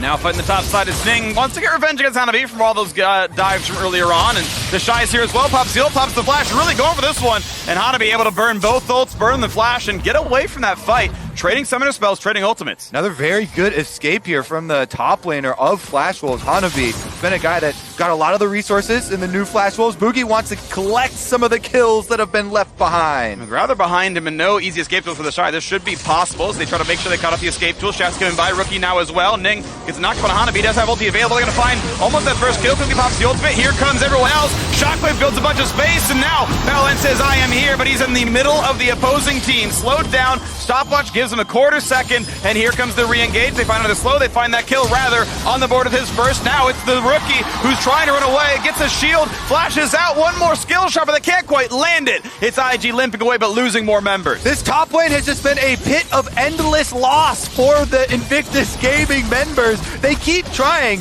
to turn it around for themselves, but look at Flash Rookie. Wolves, He's still here. Why is he still here? He kills a minion and goes, all right, I got you. They really want to correct those mistakes from the top side, but they just end up making more and more errors around it. Flash Wolves doing such a good job punishing Invictus Gaming for their hubris on the top half of the map. And mad props to Hanabi. This guy, even though a lot of pressure has been thrown his way, has been finding multiple outplays, escaping Ning at least twice this game now. And look at how patient he is. He waits for the flash to come in from the Shy, then he flash ults, then he uses the E, and then he slowly walks it back towards the lane, knowing that, okay, I'm going to have 4 members topside. Baolan reads the play as well, and he thinks with his ultimate, maybe they can turn this. Yeah, Invictus Gaming have the thought there's no man left behind, so everyone's going to go in here, try and save them after this failed play, but it's the sunk cost fallacy, and they just end up losing even more. Baolan uses the ultimate, he uses the stopwatch, he also goes down, and then Rookie just left. He has to flash away as well. It's just summoner spells, it's deaths, it's everything just falling into this pit. And now it's up to Flash Wolves to make this early lead turn into a victory.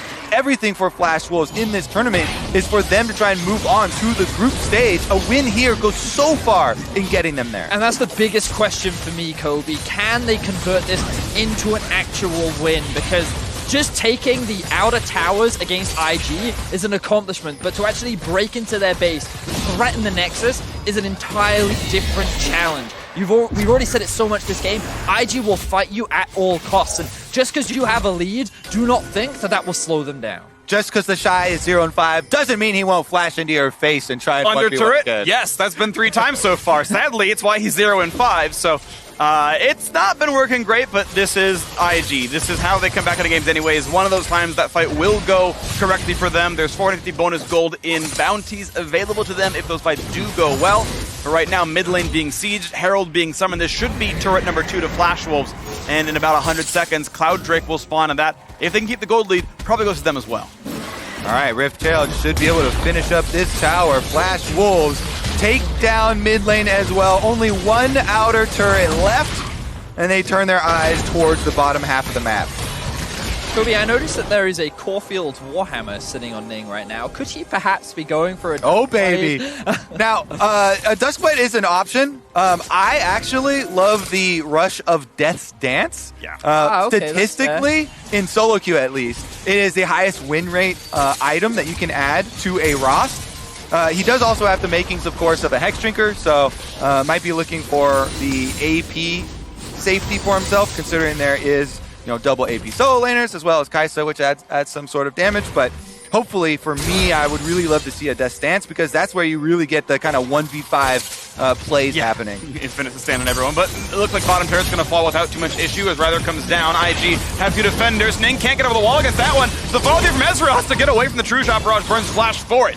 Ning barely survives. Only barely able to escape from that one.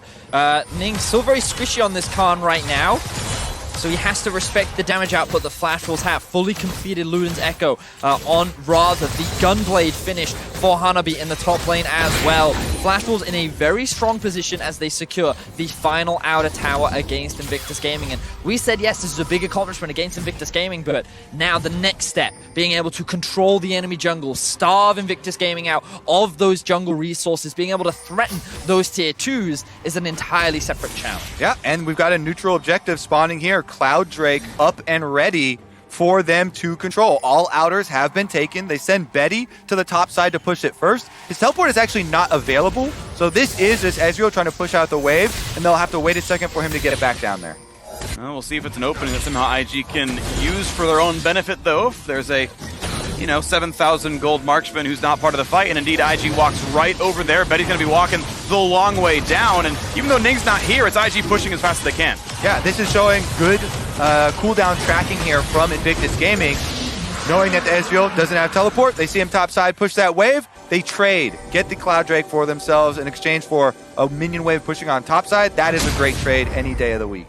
Looking at the vision right now for the top side of the map. Notice how everything is being set up in favor of the Flash Wolves. You can notice that vision slowly being crept in deeper and deeper into the enemy jungle so that they can set up around this barren area is a really good foresight from the side of Flash Wolves. Yes, it's still very early for a Baron, but gaining control over that area of the map gives a lot more freedom for players like the Orianna to be able to push without the risk of getting collapsed. All right, let's play a game. This may be one of my favorite games. League of Legends? Putting yourself, yeah, there you go. All right, 1 point to me. Let's queue up, freak. All right, sure, we're eligible. Honestly, though, putting yourselves in the shoes of Invictus Gaming and knowing that they are looking for that comeback play, they have a lot of tools available to themselves, right? We keep talking about the Shy and his Luminous Blast forward on Kennen. He does have the double spell penetration as well as Proto Belt built. Sure. So him plus the Galio plus Kai'Sa as well as Kayn all have the possibility here of jumping on one of these big plays. Now, the biggest deterring factor that they have to deal with is what Vedius just pointed out with the minimap. All of these wards and trying to get themselves into one of those flanking positions to find that initiation. My eyes will be on someone like Rookie to see if he can make a round warp play and ideally find a pick, because I think in a straight up 5v5 Invictus Gaming composition, while they do have options, I'm not sure if it is the strongest in terms of setup. Perhaps that with a Rise hitting front to back, it might be okay because there's not a real frontline on the side of Flash Wolves, but I look at Orianna, I look at the split push power and not split, but the separating power that Xin Zhao has and the amount of poke that Betty can throw out. I feel like it will be difficult if IG just try to force a 5v5 right now. Got to be that Flash Kennen ultimate. See if they can find a Jackie Love. Jackie Love getting hit, has to flash away, barely on the True Shot barrage, knocked up by Braum. The flash over, Betty gets a kill, but he's got to watch out. Getting jumped back on by Ning, who pops in the ulti, gets some damage, Betty does go down. down. 1-for-1 so far. The 4v4 begins as Shockwave finds one. Battleland is down. Another kill comes in as Ning drops as well. The Shy willing to flash in does find a single kill for the squad as Xiaoxi has to run away. But Rookie on the Akali running for dear life. Sorry, on the Rise does go down as Orionic finds yet another one. And it's the Shy left alone. 0-6 could be the scoreline. And it indeed is. Red Buff takes him down. An ace for Flash Wolves. Massive team fight win for the Flash Wolf, and it all comes off the back of Betty. Finding the pick onto Jackie Love is exactly the kind of pick that Flash Wolves needed. They'll break the tier 2 towers, and Flash Wolves extend the gold lead. Betty, the core member of Flash Wolves, still standing on Ezreal, one of his signature champions, is able to destroy Jackie Love. And Invictus Gaming once again try and collapse on their lost fight, but Flash Wolves take it home. A turret and 2 extra kills. It's exactly as you describe it, Kobe. Invictus Gaming is, they don't just cut their losses. It's literally just, we must protect every man, and if a man falls, we will avenge him. Oh, I mean, it goes to correct thought, right? They're like, that's a world champion they're about to kill. We can't let them take a world champion down. Defend him. He's worth more. He's worth more. Well, it's 5 world champions down in this one, and bring in Duke for the next game. Maybe it'll be 6. Regardless, though, it is back on the map with the gold lead. Not insurmountable, 3.2 thousand, meaningful, but in arm's reach. IG, though, have been slipping farther and farther down. Flash Wolves putting on great effort, and now Ning in a battle with Hanabi, but a big health lead now, and oh, this poor Kane is trying to run over the wall, does get away for a bit of space. Boogie Force have learned that, but look at the Shockwave, builds a bunch of space, the Shy wants to run away, they're running him down, and they're not quite going to find that kill. Now you've got Ning actually answering back, that's a 1-for-1 that he will take, and a second kill in for Jackie Love on his own skin. Ooh, and we had a miss on the W from Boogie, doesn't finish off the Shy, so it's an extra kill for Invictus Gaming, actually winning the skirmish on the top side. And here we saw the sustained power that Ning on the Kane does have. Even though he was in a 1 versus 2 situation, he was able to build up so much health back into his pocket, which allowed him to then dance back out and actually force Flash Wolves into this narrow choke point where Jackie Love and Rookie could just dish out damage for free. 3,000 gold separates the squads. We can watch that fight one more time as Ning walks in Hanabi. This is, of course, not a close fight, but the rest of it gets a lot better. Yep, and then once he uses the ultimate, waits inside during the 2v2, tries to kite back up over the top. Once the teleport comes in from Rather, he shockwaves and immediately has to Zhonya's. Yeah, but you can notice the positioning of Rookie and Jackie Love on the outside. They're not being threatened. They're getting all of their AoE damage off without any real risk to losing their life. Meanwhile, members like the Shy, 0-6, Baolan, the tanky frontline Galio are just soaking everything up, and they're not afraid to just give up their lives because they're not worth anything anyway. Yeah, it's such a risky move there to have the Orianna teleport in on the front line. You immediately have to shockwave and use your Zhonya's. There's nothing left. So props to Ning for going back in, knowing that he is trading 1-for-1 here in this situation and taking down the Orianna, but that is a trade up. And this is something that Spawn always says about Ning. He's never afraid to give his life for a carry. I think a lot of people say that about Ning. It's just something that I know. It's something that I know Spawn says a lot to me. And he's like, this guy will always give up his life if he can trade it for an AD carry or a mid laner. And we see another example of it there, and it actually results in a team fight win for Invictus Gaming. Like Ning's the kind of guy who'll give his life for Raptor Camp. That guy is all right, freak. All right, you're out of your element here. I'm very aggressive. I'm gonna have to silence Freak now. All right, my bad, show guy. I'll put it back down a little bit. Either way, still a tight game. And the deficit now, only 2.3k. IG have wrestled the way back a little bit closer. The difficulty, though, is double Infernal Drake for Flash Wolves, and everyone but Braum scales beautifully off that buff. You can see big CS leads. 4-0, 8 NorCal represent. Hanabi doing very well on the Akali, and this could be very good for Flash Wolves as they are poised to kind of keep playing for that top river.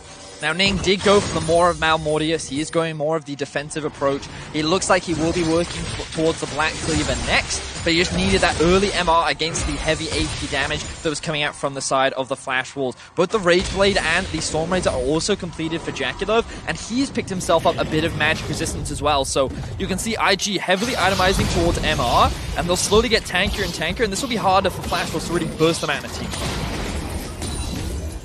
Meanwhile, that damage from the AD side still coming through strong for Flash Wolves. Remember how many kills were on the Jin Sao early on. And as well for Betty here, the Ezreal now with a QSS can play a bit more aggressively and get away with it. Even if he gets caught within the Kennen ultimate, has the QSS to get out of that stun and continue to threaten enemy members. Item still stacking up. And Black Cleaver on the way, it seems now, for Ning. Adding more Teleport did CDR. get used mid. Adding more damage. TP's available. You've got Jackie Love and Almost the Shy has that one. Hanabi close to that same cooldown, but Betty's is gone, so it is until Ryther can burn his exhaust on the spellbook. Won't have that same match.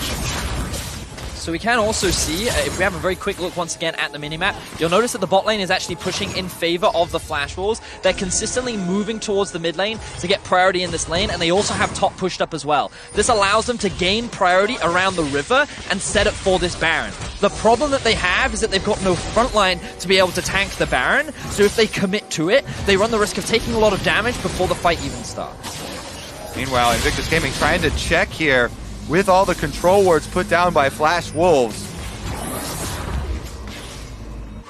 He's not strangled all the vision just yet. There is, you can see that red health barred ward up at the top of the Baron pit. Hanabi on his own control ward walking away, but Rookie can knock down the vision. Shouldn't be a fight here. Actually even spots them with the long range overload. It's direct hit. Yeah. Battleship sinking. Gonna be okay so far. And now spots him yet again. Will this be a fight on a Rookie? Nope. He's got the Banshee's shield down. Banshee's veil down. Let's go. That is a longer cooldown than Twilight Shroud, so theoretically, advantage gained Flash Wolves. 16-8 now in kills. A quick tag on a Ejaculate. You can sustain that, no problem, though. Has some lifesteal. My biggest concern right now for Flash Wolves is it feels like that the game is stagnating a little bit. Even though they have the lead, they feel a little hesitant to push it because of how the last fight went. And they recognize that Invictus Gaming are very good team fighters, and if they mess things up, it could result in a Baron going over to IG. So even though they want to show that respect, I still want to see them push their vision deeper, force Invictus Gaming into this awkward position, and actually get that team fight that you have the ability to win. Again, the biggest advantage here for Flash Wolves is the pressure that they have on Summoner's Rift. Top pushed in, bottom pushed in, vision control around Baron. They're supposed to be forcing Invictus Gaming into the dangerous spot of checking into the Baron. And that's when you hit them with the Braum ultimate, Xin Zhao charging in with the Orianna ball. Those tools need to be used to continue to force mistakes out of Invictus Gaming. Yep. You cannot sit back and beat the world champions. Gold deficit, only 1,700 now. It's actually getting closer and closer over time. IG, off of a catastrophic start, have more than halved the gold difference from about 10 minutes ago. And they still wait. Baron's still not taken off the table. We get to the 29th minute now, and IG poised to make this comeback happen and look for that 5-0 at the first round robin. Flash Wolves in the driver's seat for now, but it feels like they don't have the seatbelt on. Could be in danger here for Hanabi, but he just used the blast cone to get out. The other thing I want to draw viewers' attention to is the levels between the two teams, because while Flash Wolves have just been grouping up trying to gain lane priority, Rookie's been farming the side lane. He's now level 15. Jackie Love has been picking up the farm in mid. He's now level 15. Boogie flank. Okay, they find a slow into the shot, put him to half HP, but even lower now on the Xin Zhao, and you've got Ning here. The flash gets him to safety redemption. He'll stand in that, stay alive here on this. That's a lot of defensive utility used there. No more Sterix gauge pop here for Boogie, as well as the flash being burned.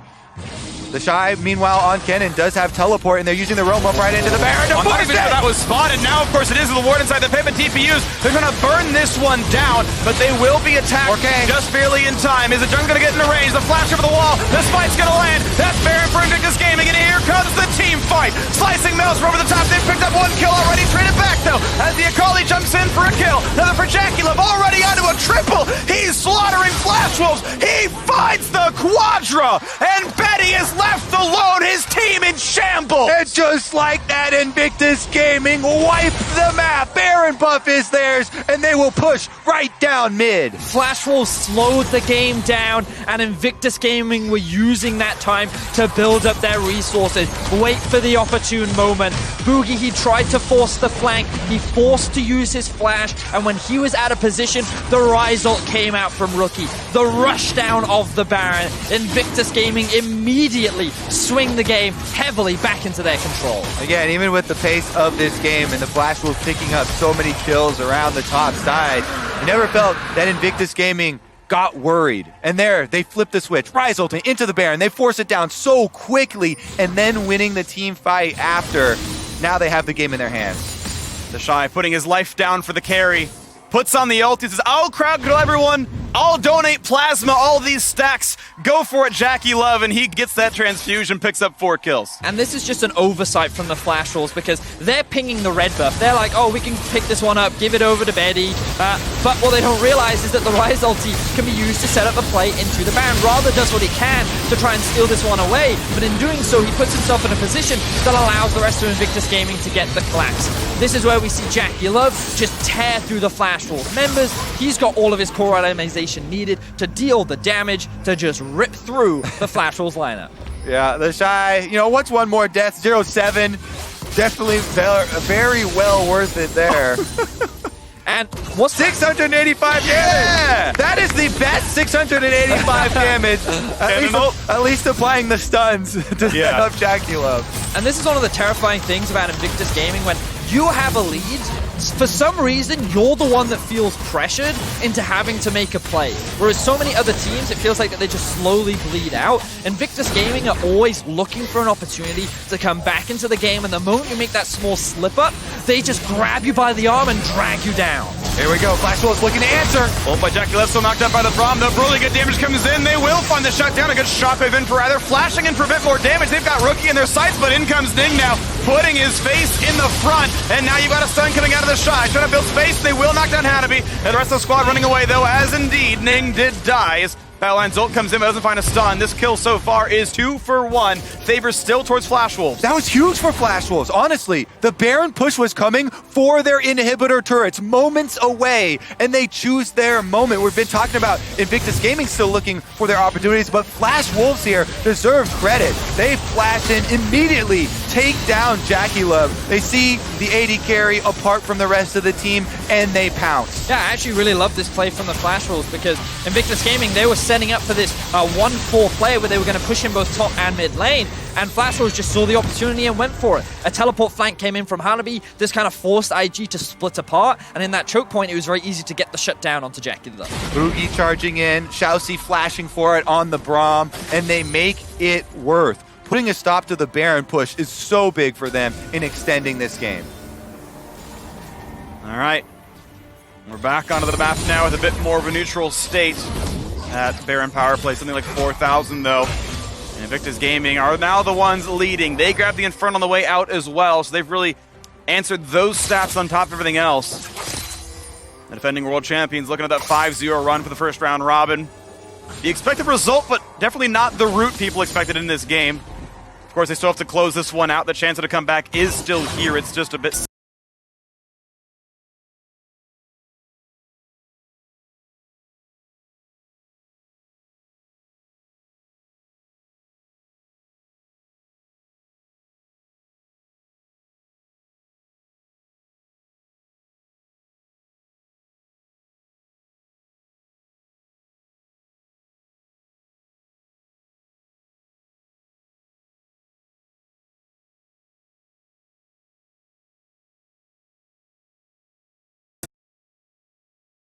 On the left.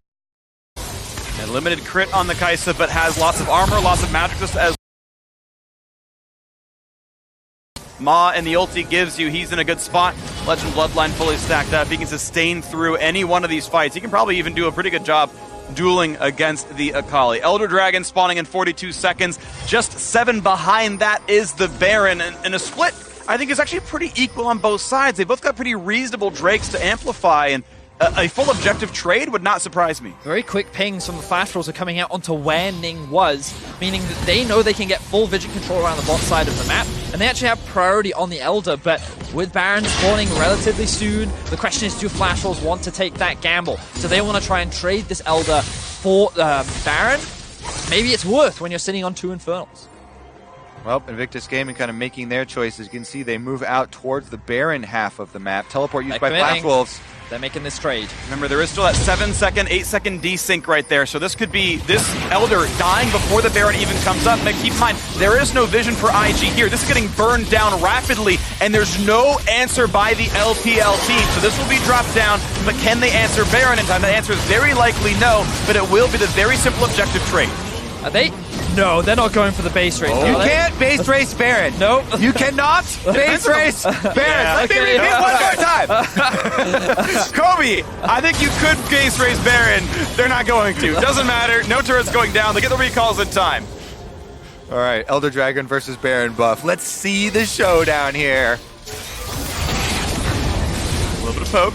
Now, the actual damage output of the Flash Wolves team is higher. They've got the essentially third Infernal Drake because of the amplification, and the Burn is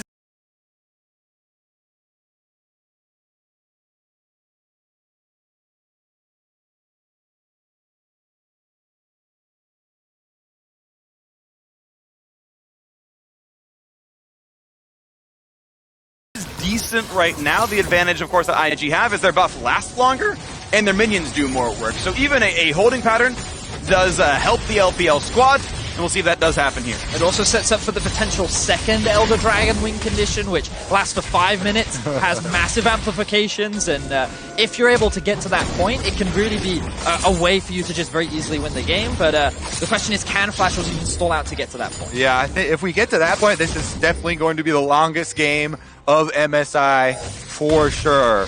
And Invictus Gaming with this Baron buff still continuing to keep up the pressure on the top side while they split the other two members. That's a Kane on the bottom right hand of your minimap, by the way. No way that Ning can join the rest of the squad. So they are splitting, keeping Baron buff on all 3 lanes to try and close the map. I like using Ning as a flip pusher, though. Getting him to level 18 as soon as possible. That's, you know, a champion who actually can still gain XP in this game. Rookie XP, of course, goes to waste, but he can still add one last item going towards Spellbinder, I'm assuming, the last slot. You wait to see what now comes in as True Shot Barrage with the last 40 seconds of Elder Dragon can put some damage down, but it's still just wave clear. It is still IG playing defensively, happy to wait out the Elder Dragon before that push really begins in earnest. That split push, though, working just fine. Kane to the bottom lane will kill that turret. Slow and steady is what the game has turned into. Perfect description of this game, I think that is. You can leave it at that. There is 32 kills, so quite a light game for Invictus Gaming. Yeah. But yeah, Flash Wolves, they put up a very impressive performance. We talked about how yesterday against G2, they kind of had their best game, and coming up against Invictus Gaming, it feels like that they were prepared to go toe-to-toe, and I feel like we saw that in the early game. They were willing to play aggressively, and given the nature of how this tournament has gone, that brings a lot of confidence to any Flash Wolves fans out there. And look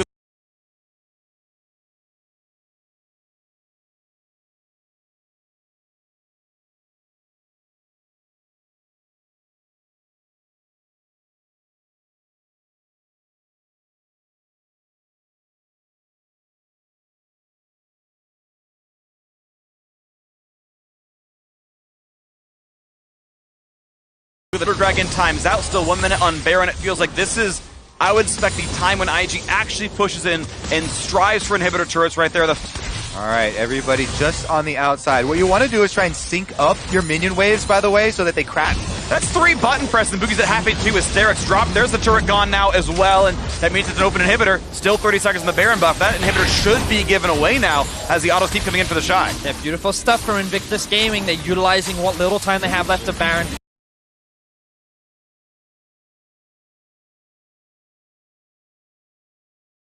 to get as much as but they're just going to have to give up the next tower. Double inhibitor dropped in that 1 minute window, used perfectly. IG knew when to temper the aggression, and with that window, bam, double inhibitor gone, easy reset, and we're just a couple minutes away from those next neutral objectives spawning. Again, you can't play PvE against the Baron buff. In the Elder Dragon versus Baron buff wars, Elder Dragon has to force the team.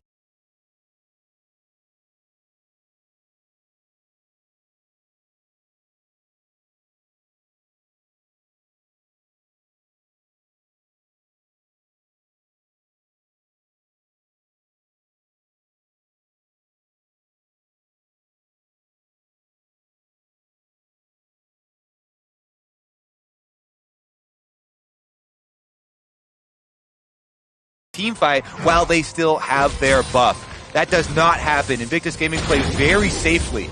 They will be spawning relatively soon. You can already see the 2-minute timer. 100 seconds, those things comes up. Second Elder would be gigantic for Flash Wolves. That is a team fight winning buff, and they can maybe get the comeback out of that one. But before that even happens, Ning is going to spot Hanabi. Doesn't land the Q just yet, doesn't land the W, gets that one as well.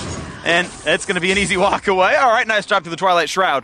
We still tick down till that climactic moment. And throughout the entire time, you will have these minions flooding into the base. The chance at a siege. Ooh, that one landed. Yeah, that was dunk there. Hanabi trying to heal up in the fountain while the turret's under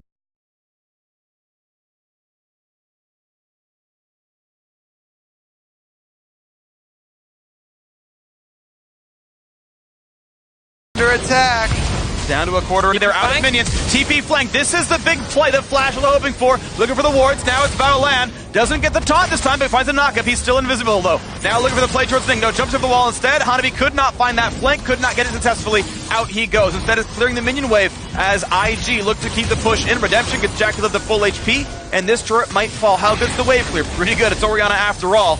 A couple of bits of poke come in, and the turret will stand, but getting lower and lower. Now top lane has to be cleared. Exactly. Invictus Gaming know they don't have to force anything. The super minion's doing work for them, and now they're going to close it on the tower. The last inhibitor goes down, and it's just the Nexus turret. It's just the Nexus turret, and the gold leads 6,000. Invictus Gaming looking to the 5-0 start of the group stage, and Flash Wolves now stuck inside with only 2 structures remaining of their base. The neutrals coming up in 10 seconds as well. IG could retreat. They could go for the end right now. They've got a cannon minion, but they're letting it get wave cleared. Still waiting around for the next super wave. Just dancing around, looking for the poke, looking for what that possible opportunity in would be. And Betty took the half HP by Rookie. Now the engage for Braum as well. Xin Zhao buys in space. Out goes IG. Look for the Shy on the side, on the cannon. Looks for some stuns. Can't find that just yet. The health bar's getting a bit low. Could there be an engage for Flash Wolves? In goes Betty. Puts Foul Land to 200 health. Finds the Q. A nice knockup there for Ning. Jumps away, flashes out, stays alive. The health bar's low on the IG side, but the entire map is theirs to play with. Exactly. Successful defense here for Flash Wolves, but Invictus Gaming don't drop a member, so they can still go get the Elder Dragon afterwards. They can look still. at Flash Wolves. Oh, Betty going for the steal. Nah, too high. Not going to be able to get that one out. And you can see as the super minions clash into the base of Flash Wolves, they're kind of forced to play on the defensive. They would love to be able to challenge for this Baron, but unfortunately they cannot. So this is the crucial play where the Shockwave misses onto Rookie. Very quick flash that comes out from him, but fortunately Flash Wolves are in a position where they can just keep poking out. Love the decision making from Hanabi to force the Shy out of the fight before he can use his ultimate to really swing things in IG's favor. And then Ning making the last clutch play to just buy time for the rest of his team to escape while he then flashes out himself. Let's see what Flash Wolves does right here as you saw Rookie deal 1 million damage last fight, and no one is here to stop.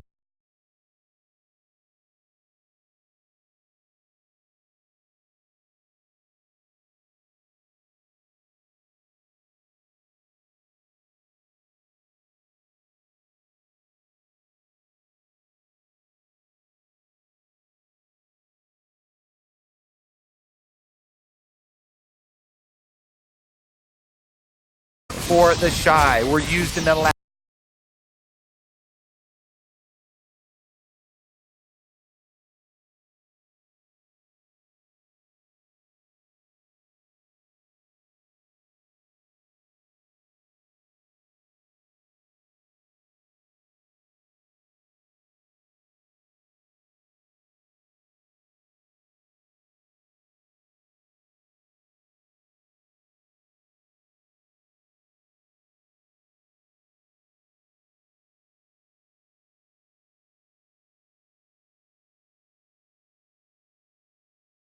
skirmish. That is their own 2 kills picked up, and they're gonna clean 2.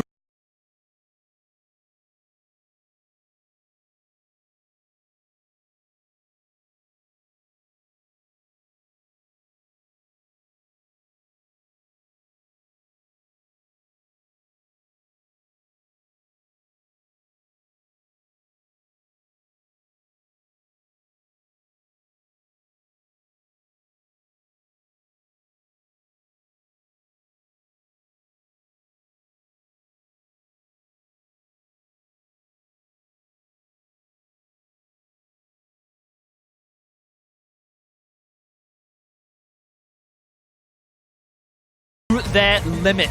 Side of the Flash Wolves immediately going ends 1-8. Start support winning, better top one.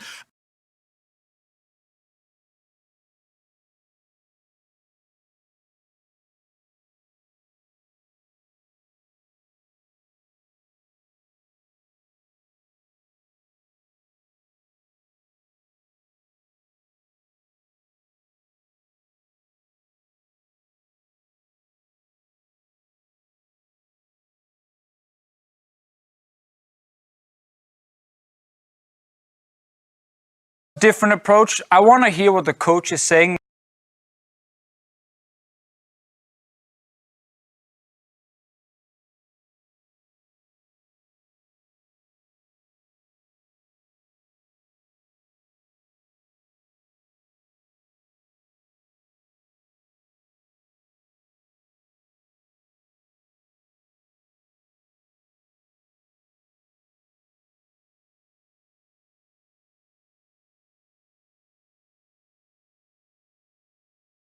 When he leaves the stage and he goes to the Shine, he's like, 0. Interesting strategy here.